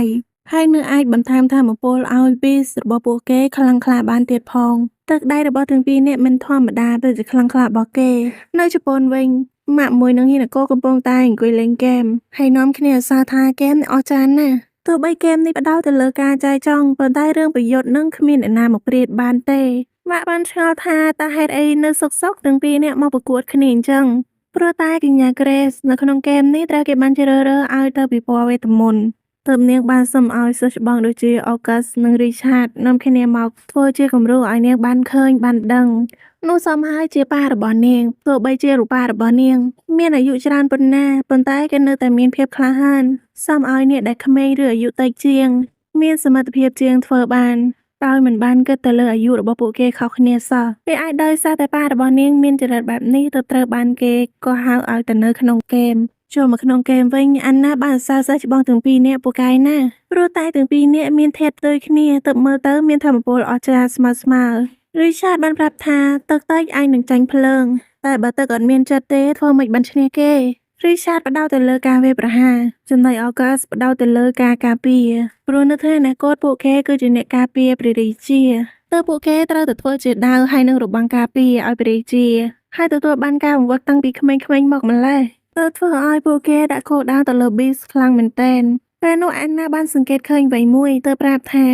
នៅទីនោះវាស្តៀងនឹងឆ្អឹងណាស់ឃើញ Grace ក៏បាននិយាយថាវាហាក់ដូចជាមាន fossil ដៃណូស័រពេញច្រាំងថ្មប៉ុន្តែនៅទីនេះពួកគេមិនបានហៅអញ្ចឹងទេពួកគេហៅវាថា Lost Bone វាមានបន្តិចទេហើយក៏មិនមានអ្នកណាចាប់អារម្មណ៍វាដែរហើយហៅបានថាតាំងពីបរមបុរាណព្រះជាម្ចាស់ក៏មិនបានចាប់អារម្មណ៍រឿងនេះនោះទេវាតែងតែមានទ្រឹស្ដីមួយហើយមួយទៀតឲ្យលោកប៉ានឹងចាំគិតរហូត August បានប្រាប់ឲ្យកញ្ញាអានណាសាក់បាញ់ទៅច្រាំងថ្មនោះទៅកញ្ញាអានណាបានប្រើ beast របស់នាងហើយប្រើវេទមន្តខ្យល់បាញ់ទៅធម៌ពលរបស់នាងខ្លាំងមែនទែនចឹងបានសមជាតួឯកស្រីនៅក្នុងហ្គេមមួយនេះនិយាយទៅទាំងពីរនាក់មិនដែលធ្លាប់ឃើញការធំលូតលាស់បែបនេះពីមុនមកទេចាប់តាំងពីគេបាន beast មកមានអារម្មណ៍ថាខ្លួនឯងមិនអាចទាញយកធម៌ពលពិតប្រាកដរបស់ beast ខ្លួនឯងមកបានសោះអ្នកខ្លះធ្វើបានត្រឹមតែវាប្រហារចំណែកឯអ្នកខ្លះទៀតធ្វើបានត្រឹមតែការពារតែប៉ុណ្ណោះបើសិនបាញ់ទៅក៏មើលទៅដូចរឿងមាំប៉ុន្តែឯងនឹងមានអ្វីមួយលាក់នៅក្នុងនោះខណៈពេលនោះដែរមានសត្វចម្លែកមួយបានចេញមកតាមការពិតទៅវាគឺជា monster នៅក្នុងពិភពលោកមួយនេះ August ព្យាយាមការពារគ្រប់គ្នាដែលប្រាប់ថាវាគ្រោះថ្នាក់ណាស់ដោយពួកគេបានហៅវាថាក្រុងឆ្អឹងនេះវាគឺជា Lost Bone នៅទីនេះ Lost Bone មិនមែនត្រឹមតែជាក្រុងឆ្អឹងធម្មតាតែវាគឺជា monster ទៀតផងប៉ាកែងនិយាយអែមមិនចេញដោយគិតថានេះគឺជាពិភពលោក fantasy អ្វីក៏មានដែរព្រមទាំងបានគិតបន្តទៀតថាការដែល monster មួយនេះវាភ្ញាក់ព្រោះតែធម៌ពលរបស់អានណាដែលធ្វើឲ្យវាភ្ញាក់ឡើងដោយការនៅសាលារៀនអញ្ចឹងដែលមានកូលេមចេញមកព្រោះតែធម៌ពលវេទមន្តដ៏ខ្លាំងក្លារបស់នាងស្រូបទាញពួកវា August Richard បានក៏ទៅកាន់កញ្ញាទាំងពីរនាក់ប្រុងប្រយ័ត្នខ្លួនផងដោយប្រាប់ឲ្យទាំងពីរនាក់ប្រញាប់ទៅសាលារៀនហើយនាំជំនួយមកជួយពួកគេទាំងពីរនាក់ពួកគេទាំងពីរនាក់នឹងបង្ក្រាបវាដោយខ្លួនឯងប៉ាគិតថាអញ្ចឹងល្អហើយព្រោះតែពួកយើងទាំងពីរនាក់មិនទាន់បានទទួលការបង្ហាត់វេទមន្តឲ្យស្ទើរជំនាញទាំងនេះផងនៅមានតែពលទុកដល់ពួកគេទើបនាងប្រាប់អានណាថាតើពួកយើងប្រញាប់ទៅតែខណៈពេលនោះដែរ August ជាមួយនឹង Richard កំពុងតែត្រូវគេវាយប្រហារធ្វើឲ្យគេខ្ទាតចេញមកប៉ុន្តែសំណើល្អដែលមាន Beast ចាំទទួលពួកគេដរាបណាស់ដែលមាន Beast យើងមិនរងរបួសធ្ងន់ធ្ងរនោះទេប៉ុន្តែប្រសិនបើយើងមិនអាចបង្ក្រាបវាបានទេនោះយើងនឹងចាញ់ព្រាបវាមិនខាន Grace កំពុងតែគិតរកវិធីថាគួរធ្វើយ៉ាងម៉េចល្អហើយនឹកដល់ការបន្ថែមធម៌ពលទើបរកដំណោះស្រាយឃើញហើយប្រាប់ទៅកាន់ទាំងពីរអ្នកថាសូមខ្ចីរង្វង់វេទមន្តបន្តិចរួចហើយនាងក៏បានសរសេរថាដាវហើយនឹងរបាំងការពារវាធ្វើឲ្យ Beast របស់ទាំងពីរនាក់ក្លាយទៅជាដាវហើយនឹងរបាំងការពារពួកគេពិតជាភ្ញាក់ផ្អើលខ្លាំងមែនទែននេះគឺជាការបន្ថែមធម៌ពលឲ្យពួកគេអញ្ចឹងហីគេមានអារម្មណ៍ថាបែបនេះត្រូវដងត្រូវផ្លាយល្អណាស់ August ការពារចំណែក Richard នឹងវាយប្រហាររហូតនៅទីបំផុតពួកគេក៏អាចបង្ក្រាបវាបានទើបបានអរគុណកញ្ញា Grace នាងបានប្រាប់ថាមិនបាច់អរគុណអីទេទាំងពីរនាក់បានលូតជង្គង់ដើម្បីគោរពនាងហើយប្រាប់ថាចាប់ពីពេលនេះតទៅខ្ញុំនឹងស្មោះស្ម័គ្រទៅលើអ្នកនាងអ្នកដែលនឹងបានក្លាយជាម្ចាស់ស្ត្រីនៅថ្ងៃអនាគតតាមការពិតនោះលោកប៉ានឹងមានបំណងឲ្យអានណាមានមុខមានមាត់នៅចំពោះមុខពួកគេប៉ុន្តែមើលទៅនៅពេលនេះអានណាក្លាយជាអ្នកគាំទ្ររបស់កញ្ញា Grace ទៅហើយក្រោយមកនៅសាលារៀននេះគេមានរង្វង់វេទមន្តដើម្បីជួយឲ្យកូនសិស្សគ្រប់គ្នាអនុវត្តដោយមិនមានរងរបួសឬលេចធ្លាយវេទមន្តទៅខាងក្រៅហើយពេលនេះកញ្ញា Grace ជាមួយនឹងអានណាកំពុងតែហ្វឹកហាត់វេទមន្ត Grace បានហៅ Beast របស់នាងចេញមកហើយក៏បាញ់ភ្លើងចំណែកអាណាជួយបន្ថែមខ្យល់ធ្វើឲ្យវេទមន្តរបស់ទាំងពីរនាក់ត្រូវរើគ្នាល្អខ្លាំងមែនទែននាយកគាំងវេទមន្តរបស់អាណារឹងមាំរបស់គេវេទមន្តរបស់ទាំងពីរនាក់ត្រូវដងត្រូវផ្លែគ្នាធ្វើឲ្យទន្ទឹងរង់ចាំសប្តាហ៍ក្រោយលែងបានហើយព្រោះតែការពិព័រណ៍វេទមន្តនឹងមកដល់សប្តាហ៍ក្រោយអាណាបានសួរថាតើនាងមានប្រយោជន៍សម្រាប់ Grace ឬអត់នាងក្រែងថានាងជាបន្ទុកដល់កញ្ញា Grace បានប្រាប់ថានាងពឹងពាក្យបានល្អខ្លាំងណាស់អញ្ចឹងពេលនេះយើងទៅសម្រាកសិនទៅសូមអានណាទៅទីប្រឹក្សាសិនទៅចាំកញ្ញា Grace តាមទៅពីក្រោយអានណាទៅហើយ Grace បានធ្វើការវិភាគ Biz របស់នាងពេលម្ដងវាចម្លែកដូចមើលទៅវាចង់ប្រាប់អ្វីម្យ៉ាងអញ្ចឹងព្រោះថាអ្នកដែលកំពុងគ្រប់គ្រង Biz គឺជា Hinako ពេលនេះនាងកំពុងតែបោះបង់ហើយព្រោះមិនដឹងត្រូវគួរធ្វើយ៉ាងម៉េចទេដើម្បីឲ្យប៉ារបស់នាងដឹងថានាងកំពុងតាមមើលជីវិតរបស់គាត់នាងធ្វើបានត្រឹមតែផ្លាស់ប្ដូរវេទមន្តភ្លើងទៅជាវេទមន្តទឹកតែប៉ុណ្ណោះខណៈពេលនោះដែរមានតួអង្គថ្មីបន្ថែមនោះគឺជាអ្នកតាមរបស់កញ្ញា Grace ពួកនាងបានចូលមកសួរ Grace ថាចូលរួមពិព័រណ៍វេទមន្តដែរឬអត់ប៉ុន្តែកូនស្រីអ្នកអញ្ញាដូចជាកញ្ញា Grace មិនគួរមានភាពស្និទ្ធស្នាលជាមួយនឹងមនុស្សសាមញ្ញដូចជាអានណាទេអានណាត្រឹមតែជាមនុស្សសាមញ្ញធម្មតាម្នាក់ហើយតែងតែមានពាក្យចាំរាមពេលដែលកញ្ញា Grace មិននៅអានណាតែងតែប្រើអំណាចដែលមានភាពស្និទ្ធស្នាលជាមួយនឹងកញ្ញា Grace ទៅគំរាមកំហែងអ្នកដទៃហើយនគរដែលកំពុងតែលេងនាងបានឃើញនឹងខឹងខ្លាំងមែនទែនហេតុអីបានមកនិយាយបែបនេះនាងខឹងរហូតទៅចុចប៉ះបេតុងមួយធ្វើឲ្យ Biz របស់កញ្ញា Grace ផ្លុំភ្លើងចេញមកហើយនគរបានគិតថាការចុចបេតុងរបស់ខ្ញុំធ្វើឲ្យសត្វ Biz អាចផ្លុំភ្លើងបានឬក៏មិនពេតវាគ្រាន់តែរឿងចៃដន្យតែដឹងកញ្ញា Grace បានសុំទោសកញ្ញាទាំង3នាក់ហើយប្រាប់ថាខ្ញុំយល់ដែរកញ្ញាទាំង3នាក់និយាយជ្រុលទៅប្រាប់រឿងនេះហើយសូមប្រាប់ឈ្មោះរបស់អ្នកនាងទាំង3នាក់ផងកញ្ញាទាំង3នាក់បានណែនាំខ្លួនហើយ Grace ក៏ណែនាំខ្លួនផងដែរដោយដែលអ្នករាល់គ្នាដឹងអញ្ចឹងមនុស្សមកពីត្រកូលអភិជនដូចពួកយើងគ្រប់ពាក្យសម្ដីហើយនឹងទង្វើវាអាចប៉ះពាល់ដល់កេរ្តិ៍ឈ្មោះពូជពងវង្សត្រកូលដូច្នេះហើយបាននិយាយដែលមិនបានកើតឲ្យបានច្បាស់លាស់ទេនោះអាចនឹងធ្វើឲ្យមនុស្សនៅក្នុងសង្គមនិយាយបែបនេះក៏ថាបានដែរដោយថានិយាយពីគេយ៉ាត់គេយកទៅនិយាយវិញពេលនោះ Grace គេមានការងារនៅទីប្រឹក្សាអញ្ចឹងហើយសុំខ្លួនទៅសិនហ៊ានក៏បានឃើញហេតុការណ៍គ្រប់យ៉ាងក៏បានសរសើរប៉ាអស្ចារ្យណាស់មើលទៅគាត់ដូចជាមិនបានចាប់អារម្មណ៍មិនខ្វល់លើពីនោះនៅកត់ឈ្មោះរបស់កញ្ញាទាំង3នាក់នៅលើផ្លិតរបស់ខ្លួនទៀតក្រោយមកនៅទីប្រឹក្សាកញ្ញា Grace កំពុងតែធ្វើការជាមួយនឹងគ្រប់គ្នា Lambert បានសួរកញ្ញា Grace ថានាងចូលរួមការពិព័រណ៍វេទមន្តដែរមែនអត់ហើយមានអាណាជាដៃគូ Lucas គេបានបង្អាប់ថា Lambert ប្រហែលជាចំណែនមែនអត់តែមើលទៅផ្លែរបស់កញ្ញា Grace ដូចជាអស្ចារ្យណាស់ជាផ្លែហើយជាដំបងវេទមន្តទៀតផងកញ្ញា Grace បានប្រាប់ថាទោករបស់ពី3ជាប់ខ្លួនវាបន្ទាស់ដៃទាស់ជើងម្យ៉ាងទៀតនាងចូលចិត្តកាន់ផ្លែជាប់ដៃទៅបានផ្សំឲ្យជាងនៅផ្ទះធ្វើឲ្យវាងាយស្រួលជាងមុនទៅបានបែបនេះ Lucas គេក៏ចង់បានដូចនាងដែរមើលទៅវាឡូ amazing អានណានាងមាន idea បើសិនជាមានសិភៅហើយមានដំបងវេទមន្តនៅជាមួយវាប្រកាសជាលយកាន់តែខ្លាំងមិនខាន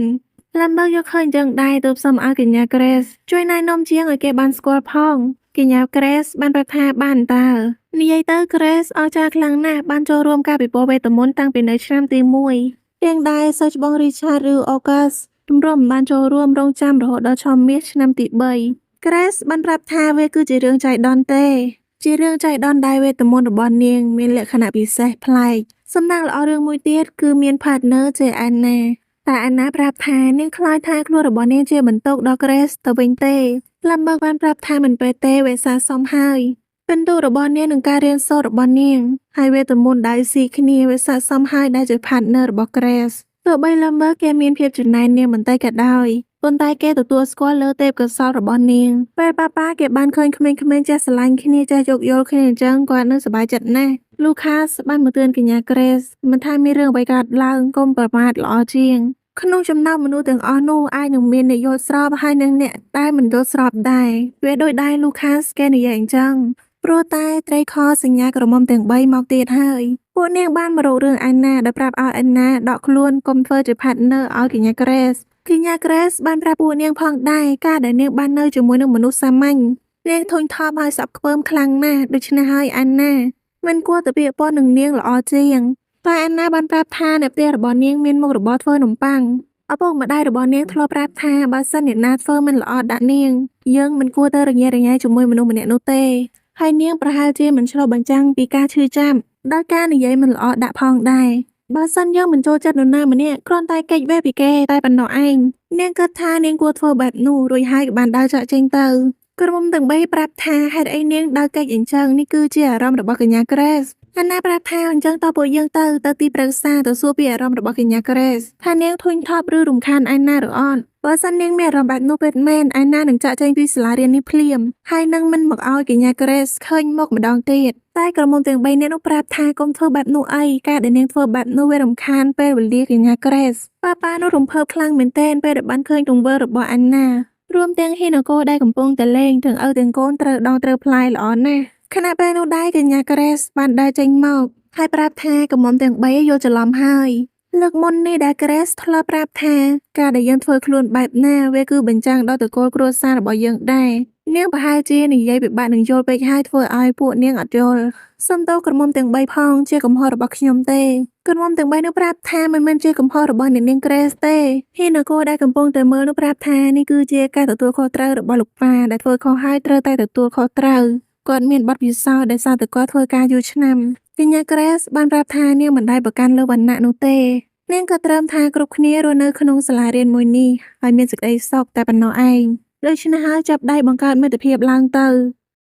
នៅភូមិគ្រឹះរបស់ត្រកូល Owen ដែលនឹងរក្សាសន្តិភាពជានិច្ចអ្នកដែលមើលថែនៅទីនោះគឺអ្នកអង្គញាដែលត្រូវជាឪពុករបស់កញ្ញា Grace នាងបានឃើញឪពុកនាងទៅប្រញាប់ចូលទៅរាក់ទាក់ឪពុករបស់នាងព្រួយបារម្ភពីនាងខ្លាំងមែនទែនពេលបានឮដំណឹងថានាងធ្លាក់ពីលើសេះនាងបានប្រាប់ថានាងអត់អីទេនាងសុខសប្បាយតើឪពុកឃើញថាអ្នកបម្រើគ្រប់គ្នានៅក្នុងភូមិគ្រឹះក៏ប្រហែលជាសុខសប្បាយឪពុករបស់កញ្ញា Grace គឺជាអ្នកអង្គញាហើយជារដ្ឋមន្ត្រីក្រសួងហិរញ្ញវត្ថុនៅប្រទេសមួយនេះទៀតផងគាត់រំមីញឹកខ្លាំងមែនទែនមិនសូវបានមកផ្ទះទេ2ខែមកម្ដងគាត់ជាឪពុករបស់កញ្ញា Grace ប៉ុន្តែអាយុទៅតែ45ឆ្នាំហើយអាយុតិចជាងប៉ាទៅទៀតប៉ាអាយុច្រើនជាងឪពុកបានប្រាប់ទៅកាន់អ្នកបម្រើថាគាត់មានរបស់ផ្ញើកញ្ញា Grace ផងដែរអ្នកបម្រើប្រាប់ថាមិនគួរឲ្យកាដូនៅពេលនេះទេគួរតែប្រញាប់ពិសាបាយហើយសម្រាប់បានគ្រប់គ្រាន់សិនព្រោះចាំយកកាដូឲ្យកូនស្រីក៏មិនហួសពេលដែរតែឪពុកក៏ប្រាប់ថានិយាយអីអញ្ចឹងរបស់នេះកាន់តែលឿនកាន់តែល្អគាត់បានយកកញ្ញាមកឲ្យកញ្ញា Grace ពេលដែលបើឃើញភ្លាមធ្វើឲ្យគ្រប់គ្នាភ្ញាក់ផ្អើលនោះគឺជាសេះឈើសម្រាប់យើងជិះយកទៅយកមកហ្នឹងមកទៅវាគឺជារបស់ក្មេងលេងទេបើកញ្ញា Grace កាលពីមុននោះនាងប្រកាសជាខូចចិត្តតូចចិត្តស្រែកសម្លុតដាក់លោកប៉ាមិនខានប៉ុន្តែនេះគឺជាសប្បុរសប៉ា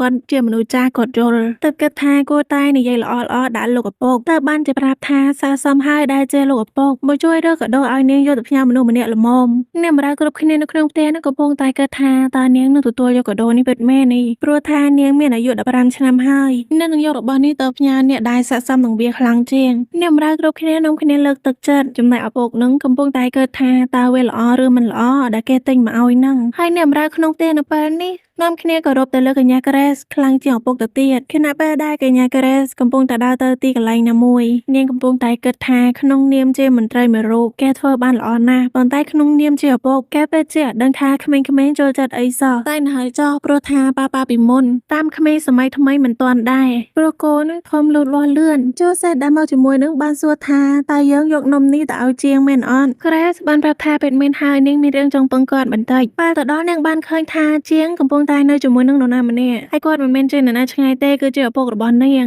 ទាំងពីរនាក់កំពុងតែលេងល្បែងឡើងសប្បាយរីករាយមិនចង់ជឿសោះថាមេដឹកនាំគ្រួសារដូចជាឪពុករបស់នាងមកលេងល្បែងក្មេងលេងអញ្ចឹងតែលោកឪពុកនឹងសុំទោសទៅជាងផងដែលមកបបួលនាំគ្នាលេងល្បែងក្មេងៗពេលដែលគាត់កំពុងធ្វើការតែជាងប្រាប់ថាមិនអីទេបានគ្រប់ពេលដែលគាត់នឹងត្រូវការមកលេងចង់មកលេងពេលណាក៏បានដែរគាត់រីករាយនឹងលេងជាមួយទំនាក់ទំនងរវាងទាំងពីរនាក់គឺល្អខ្លាំងមែនទែនតាំងពីដើមឡើយខណៈពេលនោះដែរលោកឪពុកនឹងក៏បាននិយាយថាគាត់ជ្រើសរើសកាដូឲ្យកូនស្រីខុសហើយប៉ុន្តែ Grace បានជួយនិយាយបន្លប់កំហុសរបស់ឪពុកមិនឲ្យខ្មាស់គេនៅមុខអ្នកបម្រើធ្វើម៉េចគេគឺជាកូនទី2នៅតកូលអភិជននៅទីជនបទព្រោះថាអ្នកដែលស្នងពូជពងត្រកូលអ្នកអញ្ញាគឺជាម្ដាយរបស់កញ្ញា Grace ទេចំណែកលោកឪពុកគឺជាកូនប្រសាដែលរៀបការចូលមកនៅក្នុងត្រកូលនេះព្រោះថាគាត់នឹងខ្លាំងក្លាទៅត្រូវបានគ្រួសារខាងភរិយានឹងទទួលស្គាល់ទោះបីនៅពេលនេះគាត់បានក្លាយជារដ្ឋមន្ត្រីក្រសួងហិរញ្ញវត្ថុតែរឿងអតីតនោះវាគឺជារបួសផ្លូវចិត្តរបស់គាត់ក្នុងនាមប៉ាគាត់ជាមនុស្សប្រុសដូចគ្នាគាត់យល់អារម្មណ៍របស់ប៉ាកញ្ញា Grace ច្បាស់ណាស់ Grace បានដើរចូលទៅរកពុករបស់ខ្លួនហើយប្រាប់ថា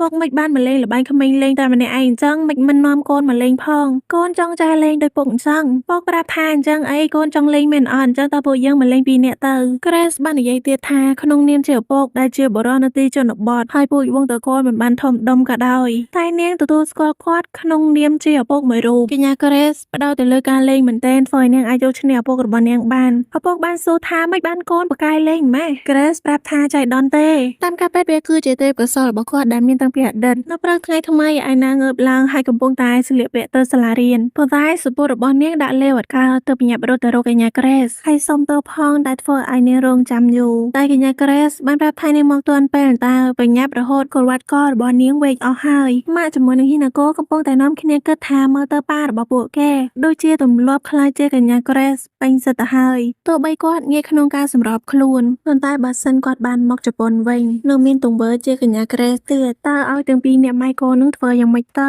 ហើយអ្វីដែលសំខាន់នៅពេលនេះក្នុងហ្គេមវេទមន្តគឺមានការប្រឡងផងដែរជាទូទៅសិស្សគ្រប់គ្នានឹងបង្ហាញសមត្ថភាពការប្រើវេទមន្តឲ្យគ្រូបានមើលចំណែកសិស្សដែលមានទេពកោសល្យនឹងបង្ហាញពីសមត្ថភាពឲ្យភ្ញៀវដែលបានអញ្ជើញមកពីទីឆ្ងាយបានទស្សនាដែលគេហៅថាការពិព័រណ៍វេទមន្តបើក្បាលដំបងមកគឺ Richard និង August កំពុងតែប្រកួតដោយការប្រកួតរវាងទាំងពីរនាក់គឺស៊ីសកលឈាមតែម្ដងហើយអ្វីដែលសំខាន់នៅទីនោះមានឪពុករបស់កញ្ញា Grace បានមកទស្សនាផងដែរនាយកសាលាបានចូលមកសួរថាតើអ្នកអញ្ញាមិនដែរលោកឪពុកនោះបានសរថាស័ក្តិសមហើយដែលជាវិទ្យាល័យសម្រាប់ប្រើវេទមន្តកូនសិស្សគ្រប់គ្នាស្ទាត់ជំនាញក្នុងការប្រើវេទមន្តខ្លាំងមែនទែននាយកសាលាបានប្រាប់ថាលោកឯងនៅស្មានមិនដល់តែអ្នកដែលបង្រៀនវេទមន្តទាំងពីរនាក់នោះលោកស្គាល់ច្បាស់ណាស់ការបញ្ចេញសមត្ថភាពរបស់ទាំងពីរនាក់បានបញ្ចប់គូបន្ទាប់ដែលត្រូវទៅបង្ហាញទេពកោសល្យគឺជាកញ្ញា Grace និង Anna ឪពុកនោះមានការទាបអើខ្លាំងមែនទែនពេលដែលបានដឹងថាកូនស្រីរបស់ខ្លួនជាអ្នកបង្រៀនវេទមន្តទាំងពីរនាក់នោះហើយ August និង Richard ក៏បានធ្វើការគោរពអ្នកគ្រូ Grace ផងដែរ Grace ប្រាប់ថាងើបទៅធ្វើបែបនេះនឹងមុខអ្នកផ្សេងវាមិនល្អនោះទេ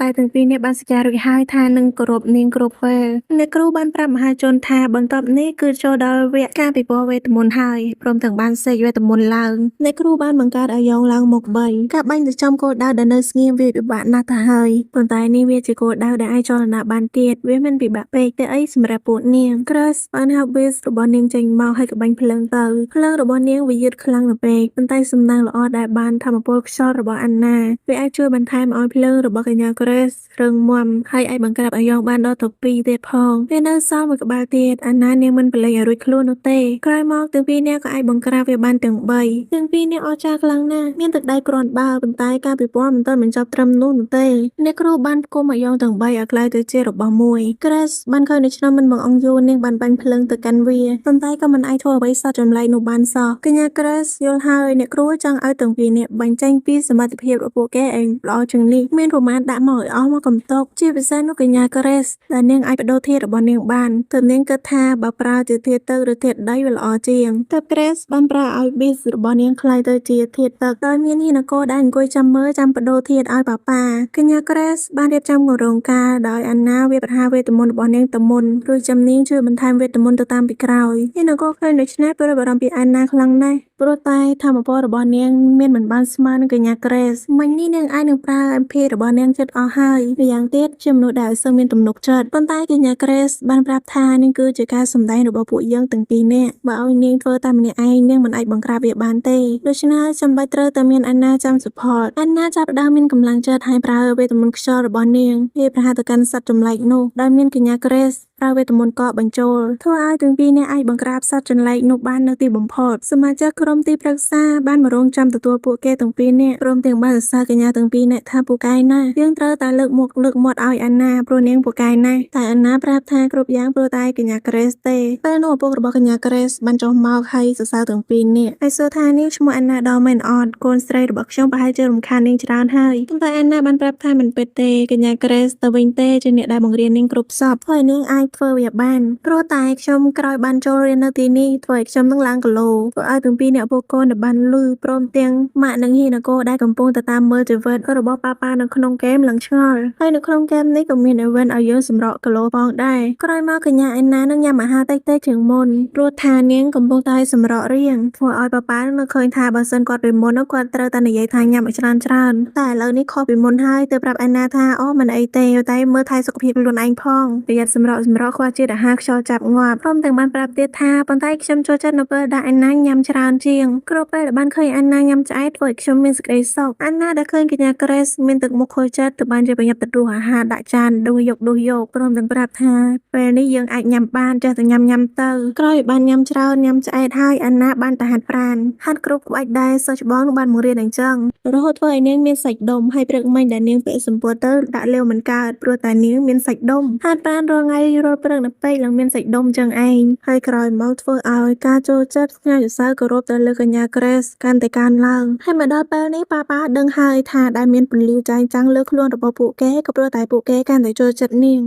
ក្រោយមកពេលវេលាបានកន្លងផុតទៅមួយសប្តាហ៍ក្រោយពីបញ្ចប់ការពិព័រណ៍វេទមន្តនៅពេលនេះពួកអានណាបានមកផ្ទះរបស់កញ្ញាក្រេសដើម្បីមករៀនវេទមន្តនោះឯងផ្លឹមមើគេបានប្រើសិភៅវេទមន្តគេមានការពេញចិត្តខ្លាំងមែនទែនហើយពេលនេះអានណាមួយនឹងឡាំបឺកដូចជាត្រូវរើគ្នាខ្លាំងណាស់ក្រោយមកទាំង4នាក់បានមកអង្គុយញ៉ាំនំហើយផឹកទឹកតែខណៈពេលនោះដែរអានណាបានញ៉ាំអីទេរហូតកញ្ញាក្រេសអានណាមិនញ៉ាំអីអញ្ចឹងឬមួយមិនស្រួលខ្លួនឬមិនឆ្ងាញ់អានណាប្រាប់ថាមិនពេតទេព្រោះតែនំទាំងអស់នេះនាងទើបតែឃើញលើកដំបូងទើបមិនដឹងថាគួរញ៉ាំយ៉ាងម៉េចហើយក៏ពិបាកម៉េចគ្រាន់តែចាប់យកចូលមាត់សោះអាណាប្រាប់ទៀតថាមិនចេះតែញ៉ាំទេនំដែលមើលទៅវាថ្លៃថ្នូរអញ្ចឹងយើងក៏ត្រូវតែញ៉ាំឲ្យថ្លៃថ្នូរដែរមិនចេះតែចាប់យក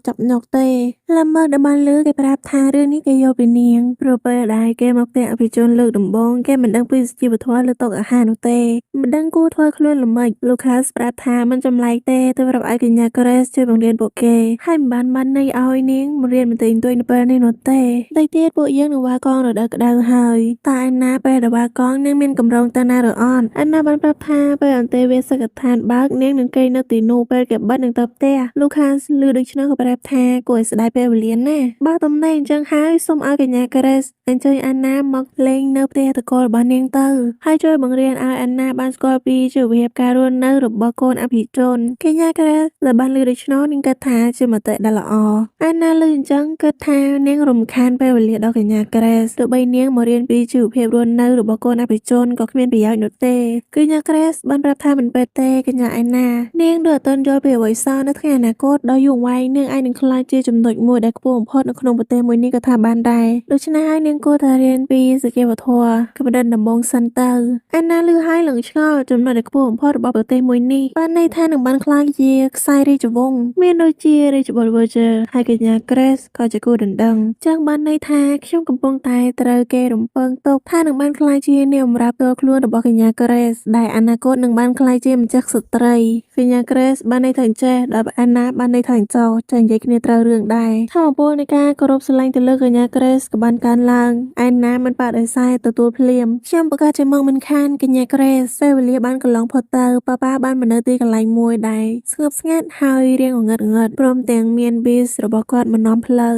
ប៉ាបានដើរតាមទៅហើយបានឃើញទ្រុងមួយដែលខាងក្នុងនោះមានកញ្ញាក្រេសអង្គុយនៅខាងក្នុងគាត់មានការចម្លែកចិត្តខ្លាំងណាស់មុននឹងចូលទៅនិយាយជាមួយរីករាយដែលបានស្គាល់តែវាប្លែកបន្តិចតើខ្ញុំត្រូវជាអ្វីសម្រាប់ក្មេងស្រីម្នាក់នេះទៅពេលគាត់មកម្ដងទៀតខ្ញុំមិនដឹងអ្វីពាក់ព័ន្ធរវាងយើងទេឆាប់ចេញពីទ្រុងនោះមកក្រេសនៅកន្លែងងើតស្ងាត់តិចបែបនេះវាមិនល្អទេសម្រាប់រាងកាយរបស់មនុស្សយើងពេលដែរប៉ាឆោតដៃទៅចាប់ទ្រុងនោះវាមានពលឺមួយភ្លឺចាញ់ចាំងពេលភ្ញាក់ឡើងបានឃើញថាខ្លួនឯងកំពុងតែចាប់ដៃរបស់អានណាធ្វើឲ្យកញ្ញាក្រេសស្ងល់ខ្លាំងមែនទែនហាយកសពទៅអីដល់ពេលឃើញសម្លៀកបំពាក់របស់អានណានោះភ្ញាក់ទៀតថាហេតុអីបានអានណាលាក់ពាក់អញ្ចឹងអានណាប្រាប់ថាភ្លេចហើយមិនកញ្ញាក្រេសថាថ្ងៃនេះខ្ញុំត្រូវមករៀនពីតួនាទីមេតនៅភូមិគ្រឹះនេះចំណែកកូនស្រីរបស់ប៉ាដែលនៅជប៉ុនមុននេះដែលបានឃើញរូបភាពប៉ានៅក្នុងភាពអង្កត់ធ្វើឲ្យនាងមានគំនិតគិតថារូបភាពក្នុងសុបិននោះវាទៅតែមានលើកទី1នេះទេហើយអារឿងដែលមករៀនធ្វើជាមន្ត្រីកូនអភិជនអីហ្នឹងក៏មិនដែលមានទៀតសុទ្ធតែរឿងថ្មីទាំងអស់មិនដែលមានក្នុងហ្គេមពីមុនមកអានណាត្រូវមកនៅផ្ទះរបស់កញ្ញាក្រេស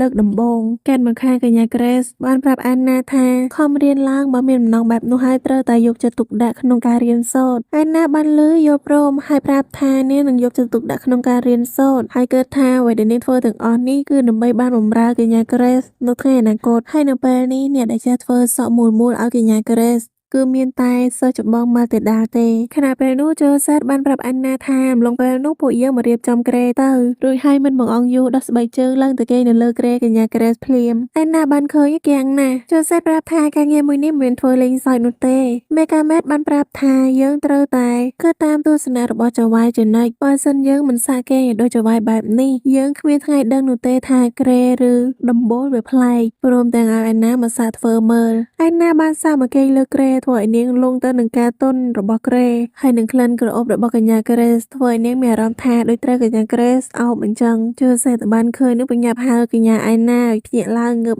ឡើងពីសបិនអានណាភ្ញាក់ខ្លួនហើយទៅប្រាប់ថាអត់មានអ្វីខុសផ្លូវពីធម្មតានោះទេក្រោយមកម៉ាទីដាអានណាហើយនឹងជូសេតបានមកអង្គុយនិយាយគ្នាអានណាបាននិយាយថាខ្ញុំឮពីជូសេតថាសុចបងម៉ាទីដាគឺជាអ្នកដែលធ្វើសក់ឲ្យកញ្ញាក្រេសហើយជាមនុស្សតែម្នាក់ក៏ដែលធ្វើបានទៀតផងតើសុចបងធ្វើម៉ូតសក់ដ៏ពិសេសបែបនោះបានយ៉ាងម៉េចទៅម៉ាទីដាបានប្រាប់ថាខ្ញុំប្រើវេទមន្តដែលខ្ញុំមានតាំងពីកំណើតហើយវេទមន្តនោះដែរគឺជាវេទមន្តដែលមនុស្សសត្វមានតាំងពីដើមដោយវេទមន្តរបស់នាងធ្វើឲ្យរបស់ដែលនាងចាប់នោះក្តៅមិនក្តៅខ្លាំងរហូតឆេះដែរទេរបៀបតែក្តៅមកល្មមតាំងពីក្មេងនាងគិតថាបើនាងប្រើវេទមន្តនេះប្រកាសជាធ្វើអ្វីបានម្យ៉ាងម្ខានរហូតដល់ថ្ងៃមួយនាងធ្វើឲ្យឆ្នាំងអ៊ុតក្តៅហើយយកទៅអ៊ុតកៅអៅហើយអភិជនដែលមានសម្លៀកបំពាក់ត្រង់ភ្លឹងគឺសុទ្ធតែចេញមកពីហាងរបស់យើងទាំងអស់តែនៅថ្ងៃមួយអ្នកស្រីបាននាំយើងមកទីនេះធ្វើឲ្យយើងបានធ្វើការនៅទីនេះក្នុងនាមអ្នកអ៊ុតកៅអៅជារៀងរហូតមកពេលបានថ្លៃឈ្នួលយើងអាចយកទៅឲ្យបងប្អូនទិញចំណីចំណុកញ៉ាំឆ្អែតកាពីបានយើងត្រូវអរគុណអ្នកស្រីខ្លាំងណាស់ហើយកាលពីក្មេងកញ្ញាក្រេសតែងតែមកកន្លែងធ្វើការរបស់ពួកយើងហើយតែងតែចូលមកយើងអ៊ុតកៅអៅដោយភាពរីករាយប៉ុន្តែយើងមានរឿងដែលមិនអស់ចិត្តពាក់ព័ន្ធនឹងម៉ូតសក់របស់កញ្ញាក្រេសទើបនាងបានទៅសុំអ្នកស្រីថាសុំធ្វើម៉ូតសក់ឲ្យកញ្ញាក្រេសបានឬអត់អ្នកស្រីបានយល់ព្រមឲ្យគេធ្វើម៉ូតសក់ឲ្យកូនស្រីពេលដែលធ្វើម៉ូតសក់នោះរួចហើយកញ្ញាក្រេសកាលពីក្មេងចូលចិត្តម៉ូតសក់នោះខ្លាំងណាស់ទើបចាប់ពីពេលនោះមកនាងបានការងារបន្ថែមទៀតគឺធ្វើម៉ូតសក់ឲ្យកញ្ញាក្រេសហើយព្រមទាំងបានថ្លៃឈ្នួលបន្ថែមទៀតផងពេលនោះចូលសេតបាននិយាយថានិយាយទៅខ្ញុំមិនដែលឃើញសុចបងម៉ាធីដាត្រូវកញ្ញាក្រេសខឹងនោះទេចាប់តាំងពីមុនដែលកញ្ញាក្រេសកាយឆ្នះម៉ាធីដាបានប្រាប់ថាទោះបីអ្នកនាងក្រេសកាលពីមុនជាមនុស្សកាយឆ្នះប៉ុន្តែអ្នកនាងមិនមែនជាមនុស្សដែលខឹងដោយគ្មានហេតុផលនោះទេក្រោយមកអាណាបានទៅធ្វើការបន្តមេកាមេតបានមកប្រាប់ថាដំបូងពួកយើងត្រូវធ្វើការយល់ដឹងអំពីចៅហ្វាយនាយរបស់ពួកយើងសិនដំបូងសមាជិករបស់ត្រកូលអូវែនពេលនេះបងរបស់កញ្ញាក្រេសទៅរៀននៅបរទេសចំណែកអ្នកម្ដាយទៅលំហែកាយអ្នកដែលនៅក្នុងផ្ទះនៅពេលនេះមានដូចជាអ្នកអញ្ញាហើយនិងកញ្ញាក្រេសមេកាមេតបានសួរថាតើកញ្ញាអាណាមានដឹងឬអត់ថានៅពេលនេះក្នុងភូមិគ្រឹះមានអ្នកបម្រើប្រមាណអ្នកអាណាប្រាប់ថាមើលទៅភូមិគ្រឹះដ៏ធំស្កឹងស្កៃដល់ថ្នាក់នេះប្រហែលមាន10នាក់ក៏ប៉ុន្តែខុសហើយអ្នកបម្រើទាំងអស់មានចំនួន300នាក់ហើយច្រើនដល់ថ្នាក់នេះទៅដៃចនកគ្នាងាប់មែនអាណាដែលបានលឺធ្វើឲ្យនាងភ្ញាក់ផ្អើលខ្លាំងមែនទែនច្រើនអីក៏ច្រើនម្ល៉េះមេកាបានប្រាប់ទៀតថាផ្ទះត្រកូលអូវែនមានទីកន្លែងស្នាក់នៅហើយទីធ្លាល្វឹងល្វើយទើបអ្នកបម្រើគេបែងចែកជាពីរក្រុមមានអ្នកធ្វើនៅខាងក្នុងហើយនិងអ្នកធ្វើនៅខាងក្រៅភូមិគ្រឹះអ្នកធ្វើការនៅខាងក្នុងមានដូចជាផ្នែកមេផ្ទះទទួលខុសត្រូវការបោសសម្អាតហើយបោសសម្លៀកបំពាក់ដោយនៅក្នុងភូមិគ្រឹះនេះដែរធ្លាប់ប្រារព្ធពិធីមួយដែលធ្លាប់បានអញ្ជើញភ្ញៀវលំដាប់ប្រទេសមកទៀតផងដូច្នេះហើយយើងត្រូវតែបោសសម្អាតធ្វើឲ្យភូមិគ្រឹះថ្មីស្អាតជានិច្ចបន្ទាប់គឺផ្នែកអាហារក្រៅពីអាហាររបស់ចៅហ្វាយនៅមានអាហារសម្រាប់អ្នកបម្រើថ្ងៃទៀតផងជាផ្នែកមួយដែលមានសារៈសំខាន់ខ្លាំងណាស់មួយទៀតផ្នែករក្សាការងាររដ្ឋបាលនិងហិរញ្ញវត្ថុរបស់ភូមិគ្រឹះមួយនេះហើយនឹងអ្នកស្ទាត់ជំនាញដែលទទួលខុសត្រូវគ្រឿងអលង្ការតុបតែងខ្លួនហើយនឹងសម្រស់របស់អ្នកប្រុសហើយនិងអ្នកនាងអ្វីដែលពិសេសបំផុតគឺអ្នកធ្វើការនៅខាងក្រៅដែលមើលថែទទួលខុសត្រូវសួនច្បារអ្នកដែលមករស់នៅឲ្យធ្វើការជាមួយនឹងគ្រួសារក៏មានច្រើនដែររហូតដល់រសៀលដែលអាណាត្រូវរៀនពីទូរនទីមេការនោះបានសួរថាមិនដែរនៅថ្ងៃនេះអាណាប្រាប់ថាអស្ចារ្យខ្លាំងណាស់ផ្ទះរបស់អ្នកកញ្ញាបើឲ្យហៅថាភូមិគ្រឹះដោយមិនសមទេក៏តែហៅថាទីក្រុងមួយបានសមនៅខាងកូនស្រីរបស់ប៉ាហ៊ីណាកូនៅជប៉ុនកំពុងតែគិតថានៅក្នុងហ្គេមសាលារៀនវេទមន្តដូចមិនបានលម្អិតពីភូមិគ្រឹះរបស់អ្នកកញ្ញាដល់ថ្នាក់នេះនោះទេតាមលើផ្ទះរបស់តួអាក្រក់ក៏មិនបានមានអត្ថន័យអីណានោះទេតាមការពេទ្យនឹងចាប់ផ្ដើមដឹងខ្លួនហើយថាពិភពលោកមួយនេះមិនមែនជាពិភពលោកនៅក្នុងហ្គេមទាំងស្រុងនោះទេវាអាចជាពិភពមួយទៀតដែលមាននៅទីកន្លែងណាមួយដែលស្រដៀងក្នុងហ្គេមក៏ថាបានដែរប្រសិនដូច្នោះខណៈពេលនោះដែរហ៊ីណាកូកំពុងតែអង្គុយមើលនាងភ្ញាក់ផ្អើលខ្លាំងមែនទែនព្រោះនាងបានឃើញថាកញ្ញាក្រេសបានតុបតែងខ្លួនជាមេតធ្វើឲ្យកញ្ញាអាណានោះក៏ភ្ញាក់ផ្អើលផងដែរក្រេសបានប្រាប់ថាខ្ញុំឃើញអាណាពាក្យទៅចង់ពាក្យដែរកញ្ញាក្រេសបានសួរអាណាថានៅពេលនេះនាងបានមកធ្វើជាអ្នកបម្ ម្រើនៅផ្ទះអ្នកញ៉ាហើយបានរៀនពីចំណេះដឹងពីពួកគេខ្លះៗហើយទៅមានអារម្មណ៍មិនដែរដោយនាងបានដឹងអញ្ចឹងថាតកូលមួយមានអ្នកបម្រើដល់ទៅ3ដូចអ្នកដូចជាខ្ជិលពេកហើយទៅដឹងឯណាប្រាប់ថារឿងពេទ្យដែលខ្ញុំឮដំបូងខ្ញុំភ្ញាក់ផ្អើលណាស់ប៉ុន្តែនៅភូមិគ្រឹះមួយនេះធ្វើការដើម្បីរកប្រាក់ឈ្នួលហើយក៏ជាសាលារៀនមួយដែលបង្រៀនពីការរស់នៅឲ្យអ្នកបម្រើដែលមានអាយុតិចផងដែរដូចជាកញ្ញាចូលសេតអញ្ចឹងដែលបានរៀនពីនេះរៀនពីនោះរួមទាំងពិធីជប់លៀងដែលគេបានប្រារព្ធឡើងនៅក្នុងភូមិគ្រឹះហើយនឹងសួនច្បារសម្រាប់មនុស្សសាមញ្ញដូចជាពួកយើងគិតថាវាគឺជាការកំសាន្តមួយដែលអត់ប្រយោជន៍ប៉ុន្តែសម្រាប់អ្នកញ៉ាគឺជាការចូលរួមសង្គមហើយជួបមនុស្សជាច្រើនក្នុងការប្រារព្ធកម្មវិធីមួយនេះឡើងមកហើយអ្នកដែលត្រូវបានគេជួលមានការងារធ្វើមានលុយចិញ្ចឹមគ្រួសារធ្វើឲ្យនៅទីនេះប្រៀបដូចជាទីក្រុងដ៏តូចមួយអញ្ចឹងនេះឯងគឺជាអារម្មណ៍របស់ខ្ញុំ Grace ឮហើយញញឹមមុននឹងចាប់ដៃរបស់អានណាមានដឹងទេថាចម្លើយរបស់នាងជាចម្លើយដែលពិសេសណាស់នាងដែលអាយុតូចទេតែមានចិត្តទូលាយខ្លាំងណាស់ខ្ញុំក៏ត្រូវហើយដែរអញ្ជើញកញ្ញាមកភូមិគ្រឹះមួយនេះថ្ងៃមួយនាងប្រកាសជាដើរផ្លូវនេះហើយធ្វើឲ្យមនុស្សជាច្រើនសន្ធឹកសន្ធាប់មានក្តីសុខរូបភាពនៅក្នុងខួរក្បាលរបស់កញ្ញា Grace មួយចាស់ស្ត្រីគឺជាអានណាចំណែកនាងគឺជាលេខាឬជំនួយការនៅក្បែរអានណាប៉ុន្តែអានណាដែលបានស្ដាប់ហើយនាងកាន់តែគោរពស្រឡាញ់ទៅលើកញ្ញា Grace លើដើមព្រមទាំងបានឆ្លើយថាប្រកបណាស់ខ្ញុំនឹងព្យាយាមធ្វើវាអស់ពីសមត្ថភាពក្នុងគំនិតរបស់អានណានិងកញ្ញា Grace ដូចជាផ្ទុយគ្នាមិនទេដោយគ្មានអ្នកណាលើកយកមុខយកមាត់ខ្លួនឯងទេមានតែលើកស្ទួយឲ្យគ្នាទៅវិញទៅមកទាំងពីរអ្នកចាប់ដៃគ្នាឡើងណែនមើលទៅមិនមែនជាម្ចាស់និងអ្នកបម្រើទេដូចមិត្តភក្តិគេនគរដែលអង្គុយមើលគឺថាបើខ្ញុំ fan GL ចាប់ឈៀបបាត់ហើយបើម្លឹងឲ្យគិតថាមិត្តម៉េចមើលទៅនេះដូចជាមិនមែននៅក្នុងគេមែនក្រោយមក Grace និងអានណាបានមកដើរត្រួតពិនិត្យនៅក្នុងសាលារៀនទាំងពីរនាក់បានដើរមកដល់បន្ទប់ទុកអាវុធហើយបានជួបជាមួយនឹងសិស្សច្បងពេលនោះ Lucas ដែលបានជួបជាមួយនឹងកញ្ញាទាំងពីរនាក់ទៅបានមូល Rubik Virgil ដែលបានឃើញពីញាប់ហាមប៉ុន្តែគ្រប់យ៉ាងវាហួសពេលបាត់ទៅហើយខណៈពេលដែលពណ៌បែបដូចគ្នាទាំងអស់ហើយមានពន្លឺមួយជះចេញមកហើយសិស្សច្បងទាំងអស់ក៏បានបាត់ភ្លាមនៅនឹងកន្លែង Grace និងអានណាដែលបានឃើញភ្ញាក់ផ្អើលខ្លាំងណាស់តើសិស្សច្បងបាត់ទៅណាអានណាចូលទៅរើសរូបហើយប្រាប់ថាខ្ញុំឃើញពន្លឺមួយចេញពីអាមួយនេះប៉ានឹងគិតថាមិនថាមើលពីជ្រុងជ្រោយណាវាគឺជារូបប៊ីកតើហើយសួរអានណាថាធ្លាប់ឃើញរបស់នេះពីមុនមកឬអត់អានណាបានប្រាប់ថាអត់ដែលធ្លាប់ឃើញទេនេះគឺជាលើកដំបូងហើយទាំងពីរនាក់នឹងចេញពីបន្ទប់នោះដើម្បីទៅសួរលោកគ្រូប៉ុន្តែពេលបើកទ្វារចេញទៅពួកគេក៏បានឃើញថានៅពេលនេះពួកគេមិនបាននៅលើភពផែនដីទេព្រោះតែអ្វីៗនៅជុំខ្លួនរបស់គេវាហោះអណ្ដែតទាំងអស់ត្រឡប់ទៅវិញក៏មិនកើតដែរព្រោះទ្វារវាបានបាត់ហើយ Grace បាននិយាយឡើងថាអូនេះប្រកាសជាវេទមន្តមិនខាន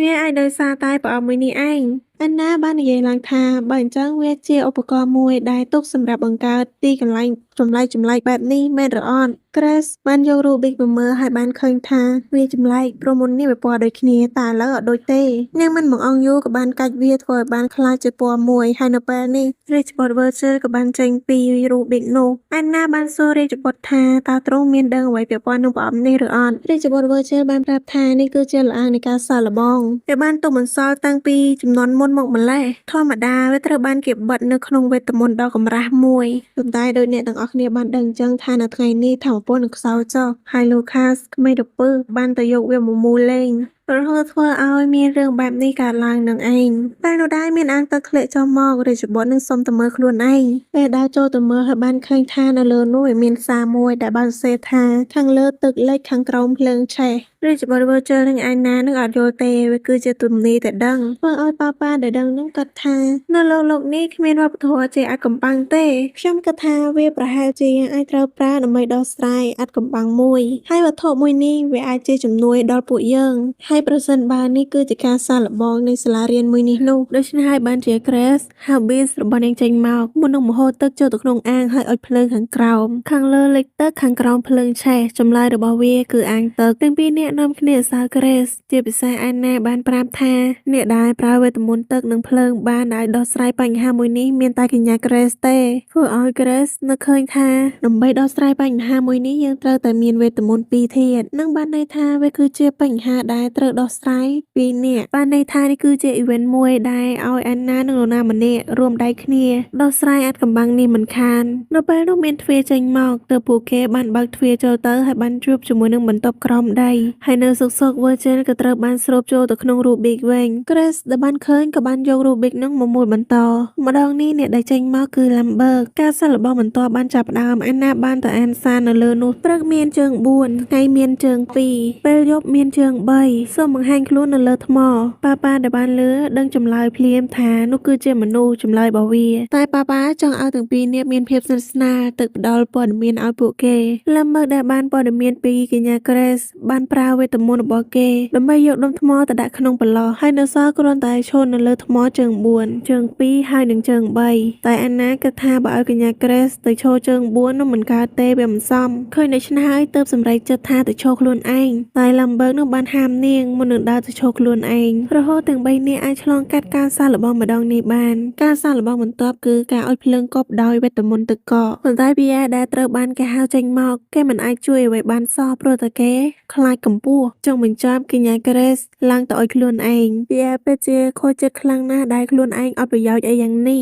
ការសាកល្បងបន្ទាប់គឺ August និង Richard នៅខាងមុខរបស់គេគឺមានផ្ទះតូចមួយហើយនិង Lucas Mini Lucas បានរត់ចូលទៅក្នុងផ្ទះហើយនៅលើទ្វារនោះមានសារមួយដែលបានសរសេរថាអ្នកនៅក្នុងផ្ទះនោះគឺជាអ្នកធ្វើដំណើរសូមអ្នកធ្វើឲ្យអ្នកធ្វើដំណើរដកអាវក្រៅចេញឲ្យបានដោយមិនមានភាពត្រជាក់ប៉ុន្តែគឺជាពន្លឺព្រះអាទិត្យទាំងពីរអ្នកយល់ហើយថាគឺជាអ្វីដំបូងពួកយើងត្រូវតែធ្វើសំឡេងតន្ត្រីហៅអ្នកធ្វើដំណើរសិន Richard បានវៃស្គរហើយច្រៀងគ្រប់គ្នាមិនមកអង្គយូរទេបានប្រាប់ឲ្យបញ្ញាប់ឈប់ភ្លាមឃើញដូចជាពិបាកមើលពិបាកស្ដាប់ណាស់ទើបបានជាកញ្ញា Grace ទៅច្រៀងម្ដងចម្រៀងដែលនាងច្រៀងគឺចម្រៀងនៅជប៉ុនចម្រៀងរបស់គេគឺពិរោះស្ដាប់ខ្លាំងមែនទែនអ្នកធ្វើដំណើរចេញមកហើយគ្រប់គ្នាបានធ្វើតាមគម្រោងការដែលបានរៀបចំទុកធ្វើឲ្យគេអាចឆ្លងកាត់ការសាកល្បងម្ដងនេះបានទាំងពីរនាក់បានត្រឡប់ចូលទៅក្នុង Rubik វិញអាណាបានប្រាប់ថានៅ Lucas អ្នកទៀតប៉ុន្តែ Grace មិនចង់ឲ្យចេញទេមនុស្សដែលពិបាកនឹងយល់ចិត្តបែបនោះបើចេញមកប្រកាសជាសួយមិនខានការសាកល្បងម្ដងនេះយើងត្រូវតែបង្វិល Rubik ឲ្យគ្រប់ពណ៌ទាំងអស់នៅខាងហេណកូដែលធ្លាប់បានប៉ាបង្រៀនទើបបានបញ្ជាឲ្យ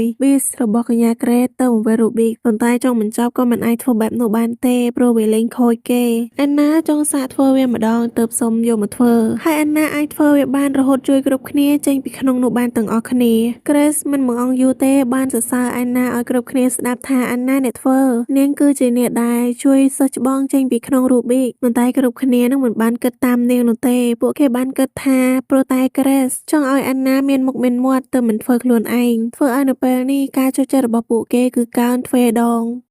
ក្រោយមកអាណាបានមកស្រុកកំណើតរបស់នាងវិញហើយនាងបានជួយប្រើវេទមន្តរើសមុខឲ្យក្មេងៗផងដែរក្មេងៗដែលបានឃើញអាណាប្រើវេទមន្តធ្វើឲ្យពួកគេគិតថាវាអស្ចារ្យណាស់នេះគឺជាវេទមន្តដែលបងស្រីរៀននៅរាជធានីមែនឬអត់ពេលនោះដូនជីបានចូលមកហើយអរគុណអាណាព្រមទាំងបានប្រាប់ថាខានជួបគ្នាយូរហើយនាងបានឲ្យនំប៉័ងទៅដូនជីនេះគឺជាបញ្ញាមកពីខាងតូបរបស់នាងមូលហេតុដែលនាងមកនៅទីនេះព្រោះតែមានអ្នកប្រាប់ឲ្យនាងមកលេងផ្ទះមុននឹងចូលកងវិញហើយអ្នកដែលឲ្យនាងមកនោះមិនមែនជាអ្នកណាឆ្ងាយទេគឺ Grace ហើយ Grace នឹងមកផ្ទះអាណានៅថ្ងៃត្រង់ផងដែរខណៈពេលនោះនាងបានប្រញាប់ជញ្ជូនរបស់ដើម្បីប្រញាប់ទៅទទួល Grace ហើយខណៈពេលនោះដែរ Grace បានមកដល់យន្តហើយនាងមកដើម្បីលួចមើលអាណានាងដែលបានមកដល់ហើយបានទៅហាងនំប៉័ងរបស់ម្ដាយអាណាហើយបានឃើញថាឪពុករបស់នាងកំពុងតែដុតនំប៉័ងខណៈពេលដែល Grace និង Joseph កំពុងតែឈរមើលនំប៉័ងមើលទៅទំនងឆ្ងាញ់ហើយក្លិនក្រអូបណាស់ខណៈពេលនោះដែរម្ដាយរបស់អាណាបានដើរចូលមកហើយសួរ Grace ថាកំពុងតែរកនំប៉័ងបែបណា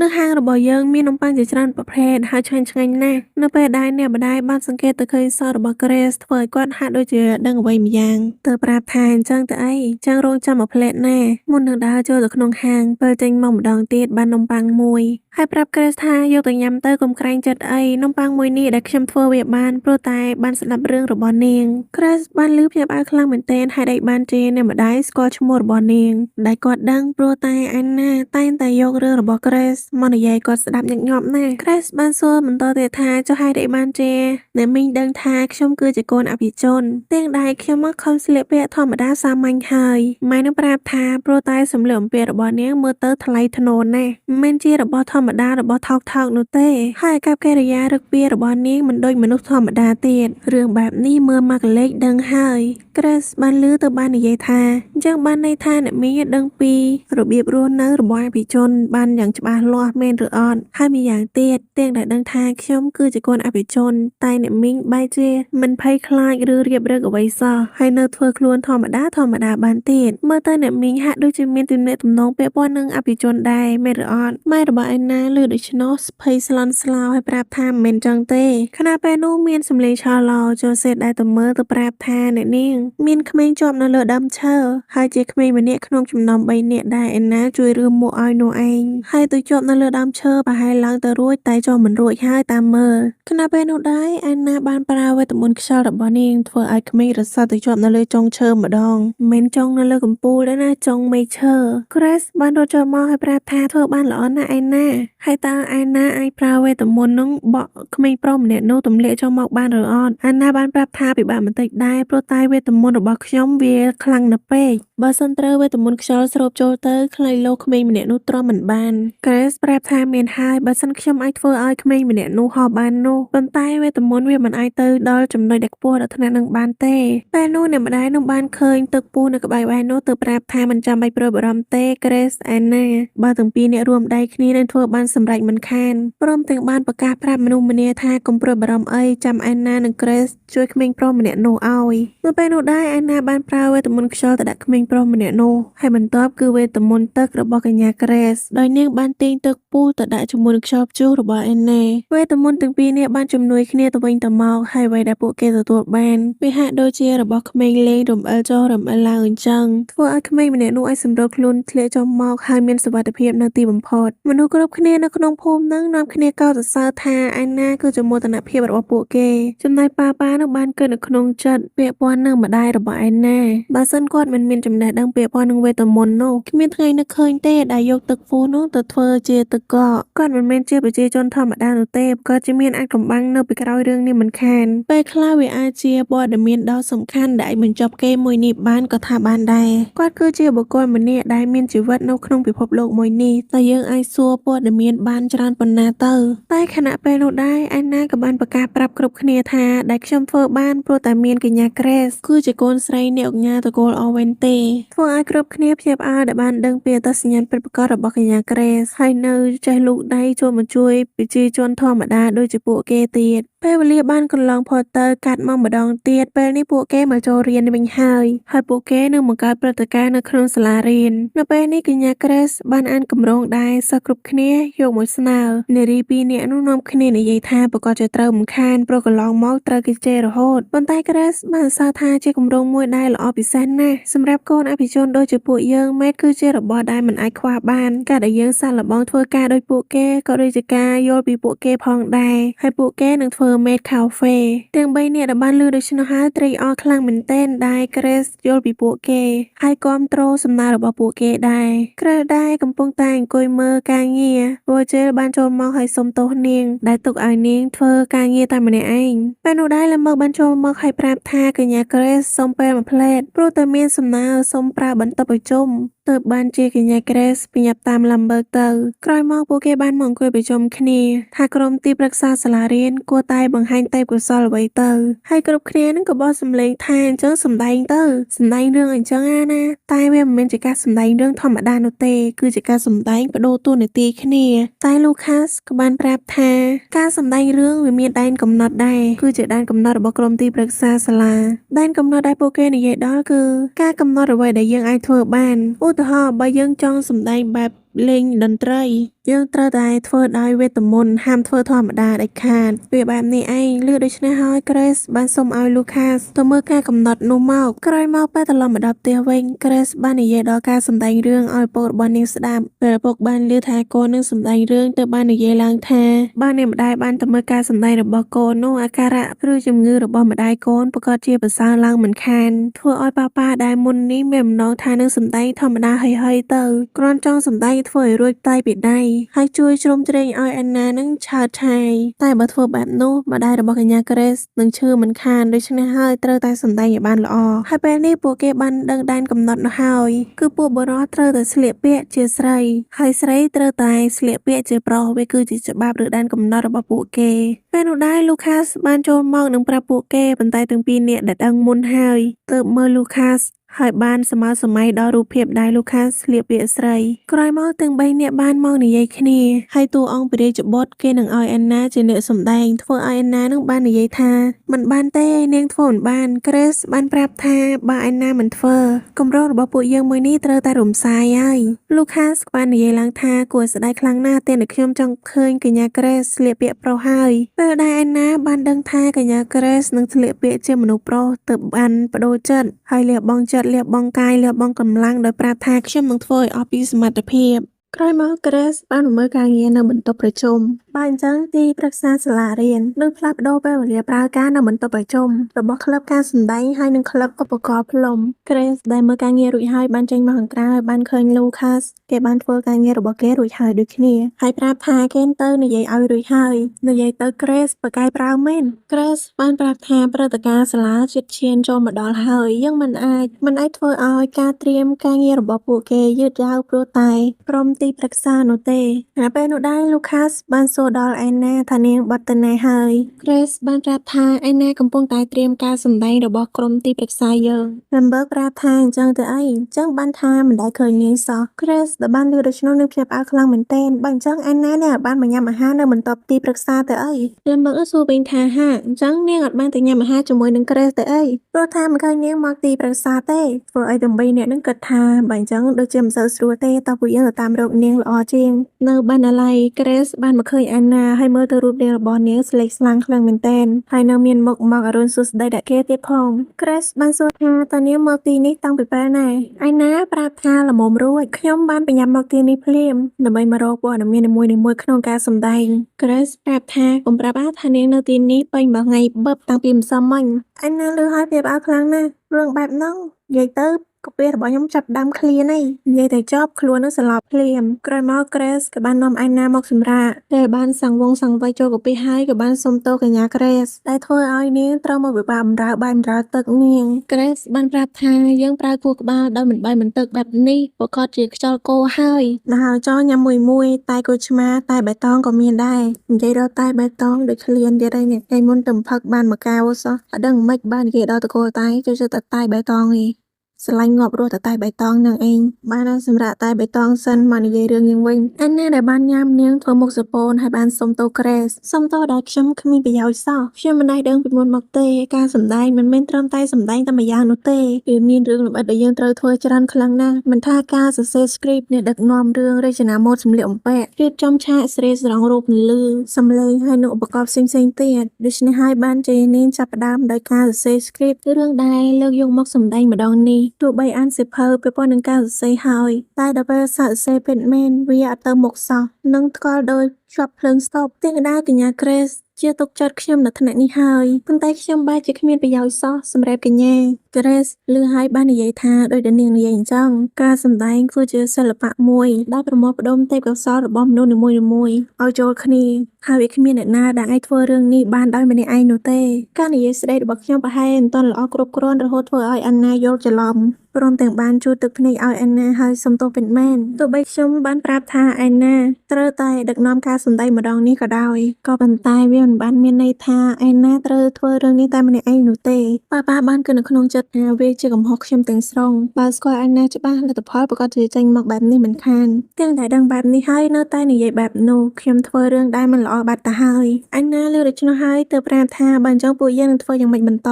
Grace បានប្រាប់ថាវាមានសុភាសិតមួយដែលប្រាប់ថាបើនិយាយដល់ Mochi ក៏ត្រូវតែទៅហាង Mochi ហើយបើនិយាយឲ្យត្រូវជាមួយនឹងប្រទេសមួយនេះនោះបើយើងចង់ដឹងពីរបៀបដុតនំប៉័ងត្រូវតែទៅសួរអ្នកលក់នំប៉័ង Anna ឮហើយឆ្ងល់ខ្លាំងមែនទែនហើយប្រាប់ថាតែខ្ញុំក៏លក់នំប៉័ងដែរក្រោយមក Grace បាននាំ Anna ទៅក្លឹបការសម្ដែងដើម្បីទៅរកប្រធានដែលមកដើម្បីមកខ្ចីអ្នកដែលមានចំណេះដឹងពាក់ព័ន្ធនឹងការសម្ដែងដើម្បីទៅជួយការងារក្រុមទីប្រឹក្សាដែលសម្ដែងឆាប់ៗនេះធានក្រុមបានប្រាប់ថាបើអញ្ចឹងគេមានម្នាក់ចង់ណែនាំដោយនារីម្នាក់នេះដែរនាងមានឈ្មោះថា Fan ពេលរត់មកបានឃើញ Grace ធ្វើឲ្យនាងភ្ញាក់ផ្អើលខ្លាំងមែនទែនព្រោះតែនាងគឺជា fan របស់ Grace នាងមិននិយាយស្អីទេក្រៅពីនិយាយថាខ្ញុំគឺជាអ្នកគាំទ្ររបស់កញ្ញា Grace ធ្វើឲ្យប្រធានក្លឹបនោះប្រាប់ថាត្រូវតែណែនាំខ្លួនសិននាងបានឮហើយប្រញាប់សុំទោស Grace ដែលធ្វើខ្លួនគ្មានសុជីវធម៌ហើយចេះតែយកក្បាលខោកនឹងក្តារ Grace បានប្រាប់ថាមិនអីទេក្រុមទីប្រឹក្សារបស់យើងមិនបានមានអំណាចធំដុំអីដល់ថ្នាក់នោះឡើយ Fan ដែលបានដឹងថា Grace មានរឿងចង់ឲ្យជួយរឿងការសម្ដែងទើបនាងប្រាប់ថាប៉ុន្តែខ្ញុំមិនសូវប្រកាសចិត្តទេថាខ្ញុំមានប្រយោជន៍សម្រាប់ពួកអ្នកឬអត់ប៉ុន្តែប្រធានក្លឹបនោះប្រាប់ថាមិនពិតទេ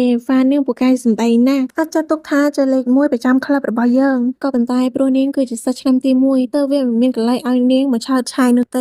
ដូច្នេះហើយសមត្ថភាពរបស់នាងដែលមានយកទៅជួយក្រុមទីប្រឹក្សាទៅAnnaមិនមកអង្គយូរទេដែលបានលឺដូច្នោះហើយនាងបានចូលទៅចាប់ដៃរបស់ Fan ហើយប្រាប់ថាអស្ចារ្យខ្លាំងណាស់ទាំងដែល Fan គឺជាសិស្សឆ្នាំទី1ដូចខ្ញុំប៉ុន្តែបែរជាធ្វើឲ្យប្រធាននិយាយបែបនោះបាននា នាងប្រកាសជាមានទេពកោសល្យខាងការសម្ដែងច្រើនមិនខានហ្វានដែលបានឯណាមកចាប់ដៃធ្វើឲ្យនាងអៀនខ្លាំងណាស់ព្រមទាំងបានប្រាប់ថាមិនដល់ថ្នាក់នឹងទេគ្រាន់តែខ្ញុំចូលចិត្តការសម្ដែងប៉ុណ្ណោះឯងឬគួរតែហៅថាចំណេះដឹងដែលវាមិនចាំបាច់ល្អឬអត់ឯណាបានប្រាប់ថាមិនពេលទេការដែលយើងលះបង់ឲ្យអ្វីមួយដល់ថ្នាក់នឹងគឺជារឿងដែលល្អខ្លាំងណាស់កញ្ញាហ្វានដូច្នេះហើយសូមវល់មកជួយពួកយើងផងចុះខ្ញុំគ្រាន់តែជាអ្នកហ្វឹកហាត់មិនដឹងថាគួរធ្វើអ្វីខ្លះទេហើយដល់ការសម្ដែងម្ដងនេះត្រូវផ្លាស់ប្ដូរប្រុសទៅជាស្រីស្រីទៅជាប្រុសធ្វើឲ្យខ្ញុំនឹងច្បោកច្បល់ឡើងកញ្ញាគួរអស់ពេលនោះដែរហ្វានដែលបានឮថាប្រុសតែងស្រីស្រីតែងប្រុសធ្វើឲ្យនាងភ្ញាក់ផ្អើលណាស់មិញនេះនិយាយថាប្ដូរតួនាទីគ្នាមែនអត់ចឹងបានន័យថាប្រុសតែងស្រីស្រីតែងប្រុសមានឬអត់បើអញ្ចឹងមែនខ្ញុំម្នាក់នេះរីករាយក្នុងការជួយខ្លាំងណាស់ខ្ញុំត្រៀមចិត្តត្រៀមកាយក្នុងការជួយអស់ពីសមត្ថភាពហើយក្រោយមកកញ្ញាទាំង3នាក់បានមករកមើល script ហើយវានឹងមាន script ដែលពួកគេត្រូវប្រើហើយអ្នកដែលអសេរឿងមួយនេះគឺម្ដាយរបស់ Grace ហើយវាជាអ្វីដែលគេមិនដែលធ្លាប់យកមកសម្ដែងពីមុនមកនោះទេ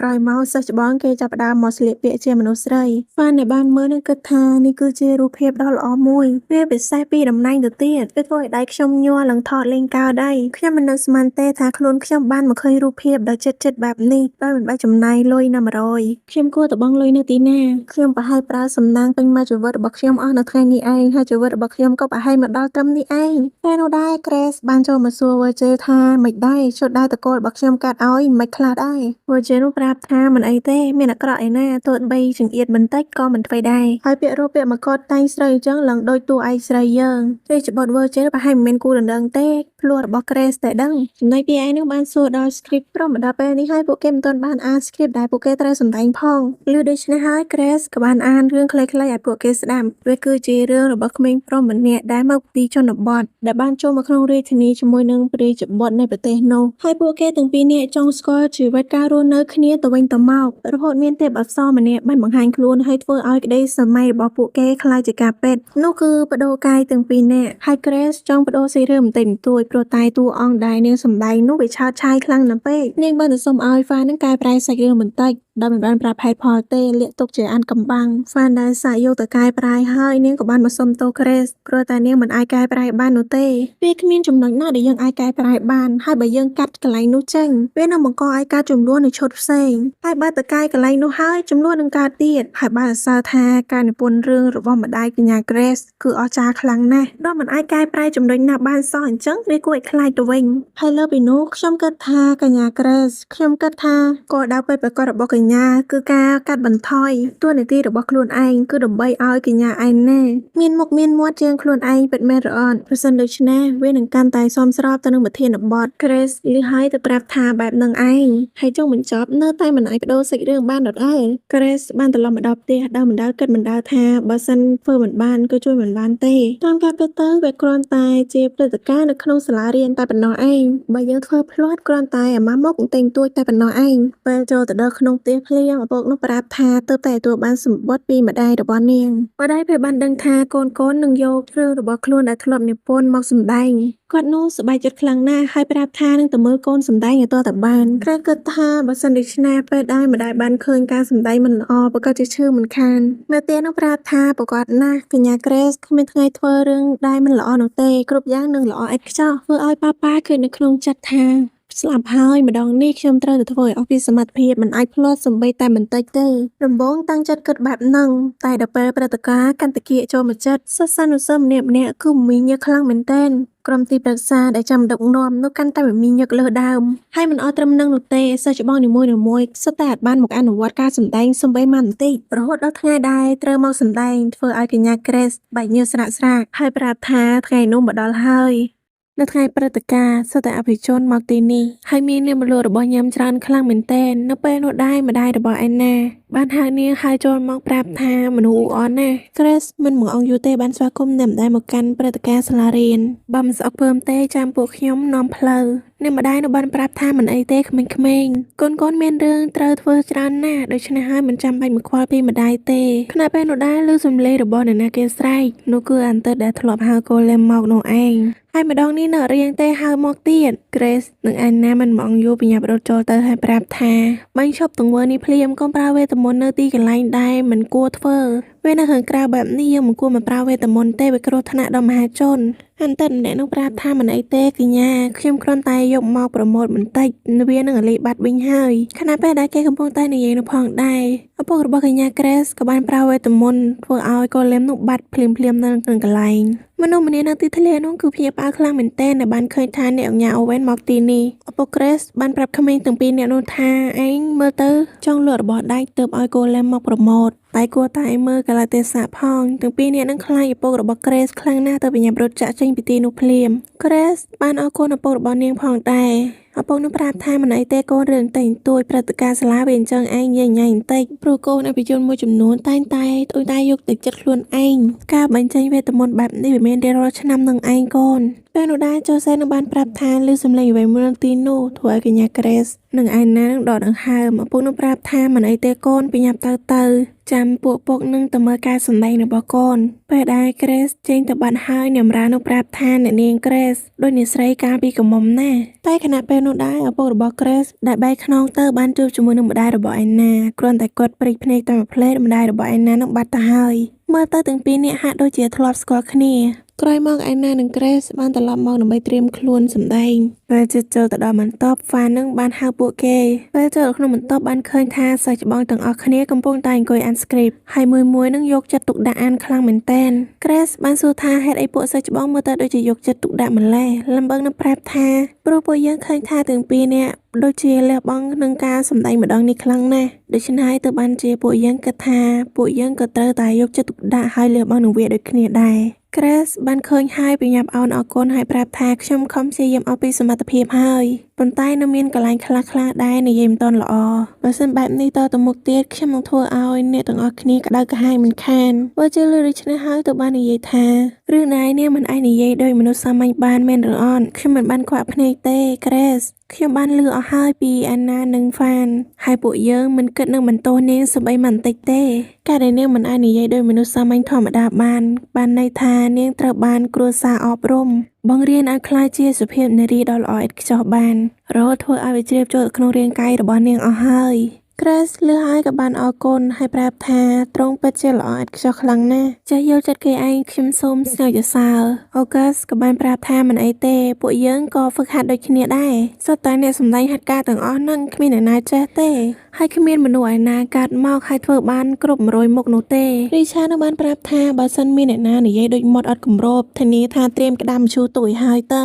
ក្រោយមកពួកគេបានទៅបន្ទប់ប្រជុំដើម្បីទៅរៀបចំត្រៀមខ្លួនក្នុងការសម្ដែងមនុស្សម្នាមកមើលការសម្ដែងរបស់ពួកគេច្រើនខ្លាំងមែនទែនរួមទាំងម្ដាយរបស់កញ្ញា Grace ផងដែរ Lucas បានប្រាប់ថាមិញនេះគេបានទៅសួរស្ដីម្ដាយរបស់កញ្ញា Grace ផងដែរមិនតែមិនទាន់បាននិយាយបន្តផងការសម្ដែងក៏បានចាប់ផ្ដើមហើយអ្នកដែលបើកឆាកដំបូងនោះគឺជាឯណាគ្រប់គ្នានឹងមិនហ៊ានសម័យទេថាវានឹងចេញទៅយ៉ាងណាប៉ុន្តែដោយសារទេពកោសល្យជាប់ខ្លួនរបស់នាងបានធ្វើវាល្អខ្លាំងណាស់មនុស្សម្នាគ្រប់គ្នាគឺអ៊ិននឹងពាក្យសម្ដីរបស់ឯណាទាំងអស់ប៉ានឹងគិតថាសមហើយដែលជាតួឯកនៅក្នុងហ្គេមមួយនេះទោះបីមករយៈនេះយើងចេះតែភ្លេចខ្លួនថាយើងគឺជាស្រីអាក្រក់នៅក្នុងហ្គេមពេលនេះយើងមិនចាំបាច់ធ្វើឲ្យខ្លួនយើងឆើតឆាយនៅលើឆាកខ្លាំងពេកទេទុកឲ្យអាណាជាតួអង្គឯកចំណែកយើងគឺជាតួអង្គជំនួសរឿងបានដំណើរមកដល់ពេលដែលទាំងពីរនាក់ត្រូវបដូររាងកាយគ្នា Lucas ដែលជាទេពអប្សរបានបង្ហាញខ្លួនចេញមកហើយស្រីឃើញអញ្ចឹងគឺនាំគ្នាស្រែកចាចពេញរោងកុនខណៈពេលនោះដែរដល់វគ្គរបស់ Grace ដែលត្រូវនិយាយថាខ្ញុំបានក្លាយជារាជបុត្រហើយអី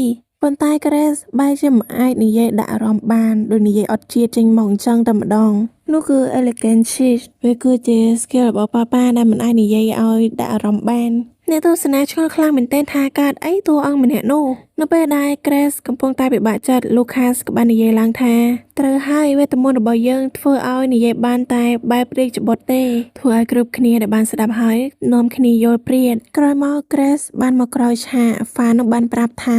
Lucas សម្ដែងបានល្អណាស់ Lucas បានប្រាប់ថាប៉ុន្តែមួយនេះវាមិនមែនជាកំណត់របស់ខ្ញុំនោះទេមុននេះដែលខ្ញុំបានជួបជាមួយនឹងម្ដាយរបស់ Graceគាត់បានប្រាប់ថាឲ្យខ្ញុំលេងបែបនេះធ្វើឲ្យ Grace មានផ្អើលខ្លាំងមែនទែនរឿងម្ដាយរបស់នាងដឹងពីបញ្ហាដែលនាងកំពុងតែប្រឈមមុខបានន័យថាគាត់ដឹងរឿង elegant cheat របស់ខ្ញុំធ្វើឲ្យនៅពេលនេះប៉ាកំពុងតែគិតថាមានហើយពេលមកគិតមកម្ដងទៀតរឿងមួយនេះត្រូវបានគេសរសេរឡើងកាលពី30ឆ្នាំមុនក្រោយមកការសម្ដែងក៏បានបន្តទៀតពេលដល់វគ្គដែល Grace ត្រូវចេញមកលេងម្ដងទៀតនៅពេលដែលនាងកំពុងតែភ្លឹកភ្លាំង អាណាក៏បានប្រើវេទមន្តខ្យល់ដើម្បីទៅផ្លុំខ្សឹបដាក់រជាថា script ធ្វើឲ្យប៉ានឹងគិតថាមិនបានទេពេលនេះយើងត្រូវតែបំភ្លេចរឿងដែលវាមិនចាំបាច់ហើយត្រូវតែយកចិត្តទុកដាក់ក្នុងការសម្ដែងម្ដងនេះក៏ដូច្នេះហើយ Grace ក៏បានបែរមកយកចិត្តទុកដាក់ក្នុងការសម្ដែងវិញឪពុកដែលអង្គុយមើលនឹងបានសរសើរកូនថាអស្ចារ្យខ្លាំងណាស់កូនស្រីហើយម្ដាយនឹងអិននៅថ្នាក់ស្រក់ទឹកភ្នែកបាននិយាយដូចគ្នាថាកូនធ្វើបានល្អខ្លាំងណាស់ហួសពីការរំពឹងទុករបស់ខ្ញុំការសម្ដែងរបស់ពួកគេបានបញ្ចប់ហើយគ្រប់គ្នាបានទះដៃអបអរឲ្យពួកគេ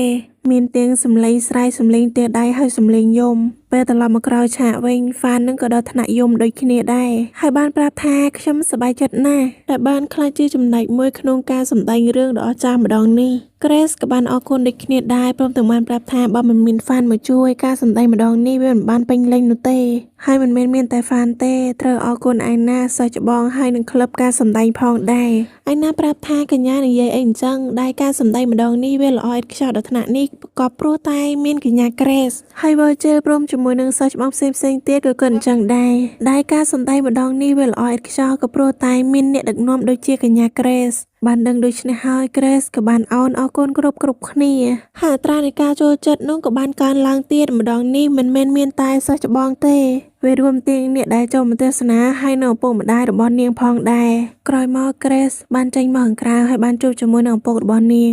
បានចូលសួរថាចុះអ្នកម្ដាយទៅណាហើយប៉ាឪពុកនឹងប្រាប់ថាម្ដាយកូនមានការងារដែលត្រូវទៅធ្វើមិនអាចគេចវេះបាននោះទេទើបត្រូវទៅមុនសិនហើយនេះគឺជាសម្បត្តិដែលម្ដាយផ្ញើឲ្យកូនដោយនៅក្នុងសម្បត្តិនោះដែរបានសរសេរថា Grace កូនសម្លេងរបស់ម៉ែសុំទោសផងដែលមិនអាចមកជួបកូនបានការសម្ដែងថ្ងៃនេះវាពិតជាពិសេសម្ដាយពិតជាមានមោទនភាពលើកូនណាស់ហើយសប្បាយចិត្តដែរនៅជុំវិញខ្លួនរបស់កូនមានតែមនុស្សពិសេសដល់ថ្នាក់ហ្នឹងមិនថាថ្ងៃមុខមានឧបសគ្គធំធេងប៉ុណ្ណាបើសិនកូនរួមដៃជាមួយនឹងមនុស្សសំខាន់ក្នុងជីវិតកូនម្ដាយគិតថាកូននឹងអាចឆ្លងកាត់វាបានកុំភ្លេចបណ្ដាំរបស់ម្ដាយឲ្យសោះហើយម្ដាយនឹងមិនបានជួបកូនមករយៈហើយម្ដាយតែងតែនឹករលឹកដល់កូនជានិច្ចពីម្ដាយកាត់មកម្ដាយរបស់ Grace វិញពេលនេះនាងកំពុងតែអង្គុយដកដង្ហើមធំហើយវាមានកូនបាល់ពន្លឺភ្លឺចែងចាំងមួយនៅក្នុងមុខមិនអត់ត្រឹមហ្នឹងទេវានិយាយបានទៀតផងវាបានប្រាប់ថាហេតុអីដកដង្ហើមធំដល់ថ្នាក់ហ្នឹងបើខូចចិត្តដល់ថ្នាក់នឹងហើយមិនក៏មិនទៅជួបកូនណាបន្តិចទៅម្ដាយនឹងបានដោះមួកចេញហើយប្រាប់ថា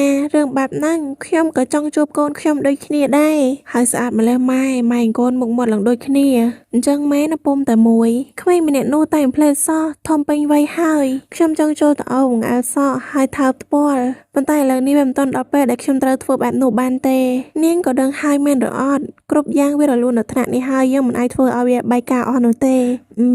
បែកការអីទៅម៉ាក់គ្នាចង់ដឹងណាអារឿងជិតចប់អីនៅមានអានកំបាំងអីណាហើយដូចបានជាម្ដាយនឹងដឹងថា Grace មិនអាចនិយាយបែបមនុស្សសាមញ្ញធម្មតាបានហើយកូនបាល់7ពណ៌ដែលចេះនិយាយទៀតនោះគឺជាអ្វីរហូតមកដល់វគ្គចុងក្រោយគឺជាព្រឹត្តិការណ៍មើលកាំជ្រួចជាមួយនឹងមនុស្សដែលយើងចង់បំផុតនៅពេលនោះ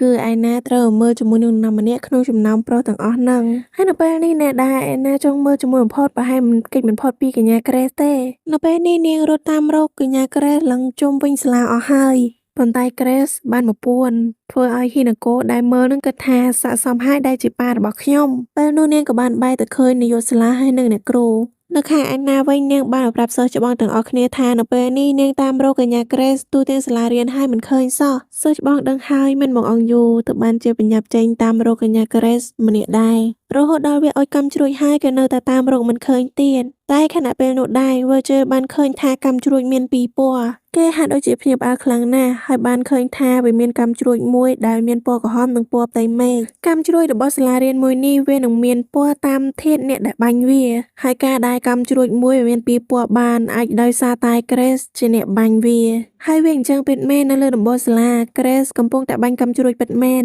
គ្រូបានអរគុណ Grace ផងដែរដែលបានមកជួយឲ្យ Grace បានប្រាប់ថាខ្ញុំមានអារម្មណ៍ថាមានកិត្តិយសណាស់លោកគ្រូព្រមទាំងប៉ាកំពុងតែគិតនៅក្នុងចិត្តថាមិនដឹងទេថាពេលនេះឯណាកំពុងតែនៅជាមួយអ្នកណាតែបើមានការចងចាំពាក្យពន្ធនឹងកម្មជ្រួចដ៏ប្លែកភ្នែកបែបនេះជាមួយគ្នាវាអាចនឹងជួយឲ្យទាំងពីរអ្នកចូលចិត្តគ្នាទៅវិញទៅមកហើយវាចូលចិត្តពិតមែនប៉ុន្តែមិនមែនមានជាមួយនឹងឯណាទេនៅពេលនេះគ្រប់គ្នាកំពុងតែចូលចិត្តហើយពេញចិត្តទៅលើកញ្ញា Grace អញ្ចឹងមែនមនុស្សយើងបើគេស្រឡាញ់មិនបាច់ខំប្រឹងអីណាក៏គេនៅតែស្រឡាញ់ដដែល ហ៊ានណាកូជាមួយនឹងម្ដាយដែលនៅជប៉ុនកំពុងតែអង្គុយមើលនឹងគិតថាមែនតើវាបន្ថែមពិតមែនតែមិនបានបន្ថែមនឹងឯណាទេเกมចៅចង់សាលារៀនវេទមន្ត Love and Beat ហេតុផលដែលតាកញ្ចាស់ដូចជាខ្ញុំមកកើតនៅពិភពលោកមួយនេះក៏នៅតែជាអាចកំបាំងដដែលការដែលអាចជួយជ្រោមជ្រែងកុំមុំកន្លោះដែលមានជីវិតនៅទីនេះនៅពេលនេះនាទីនេះគឺជាតួនាទីដែលខ្ញុំបានទទួលមកទេដឹងនោះគឺជាអ្វីដែលខ្ញុំគិតនៅពេលនេះជីវិតតួអាក្រក់ដូចជាខ្ញុំវាទើបតែចាប់ផ្ដើមទេទើបក្តៅម៉ាស៊ីនហ្នឹងហើយរឿងប៉ាឆ្លងភពក៏បានចប់ដោយបរិបូរណ៍ត្រឹមហ្នឹងមាន season 2 អីអត់ដឹងទេណាហើយចុះ season 2 គឺជាអនាគតតែឥឡូវនេះរឿងវាចប់ហើយសូមអរគុណសម្រាប់ការតាមដានទស្សនាតាំងពីដើមរហូតមកដល់ចប់ជួបគ្នានៅវីដេអូបន្ទាប់ណាសម្រាប់ថ្ងៃនេះសូមអរគុណសូមជម្រាបលា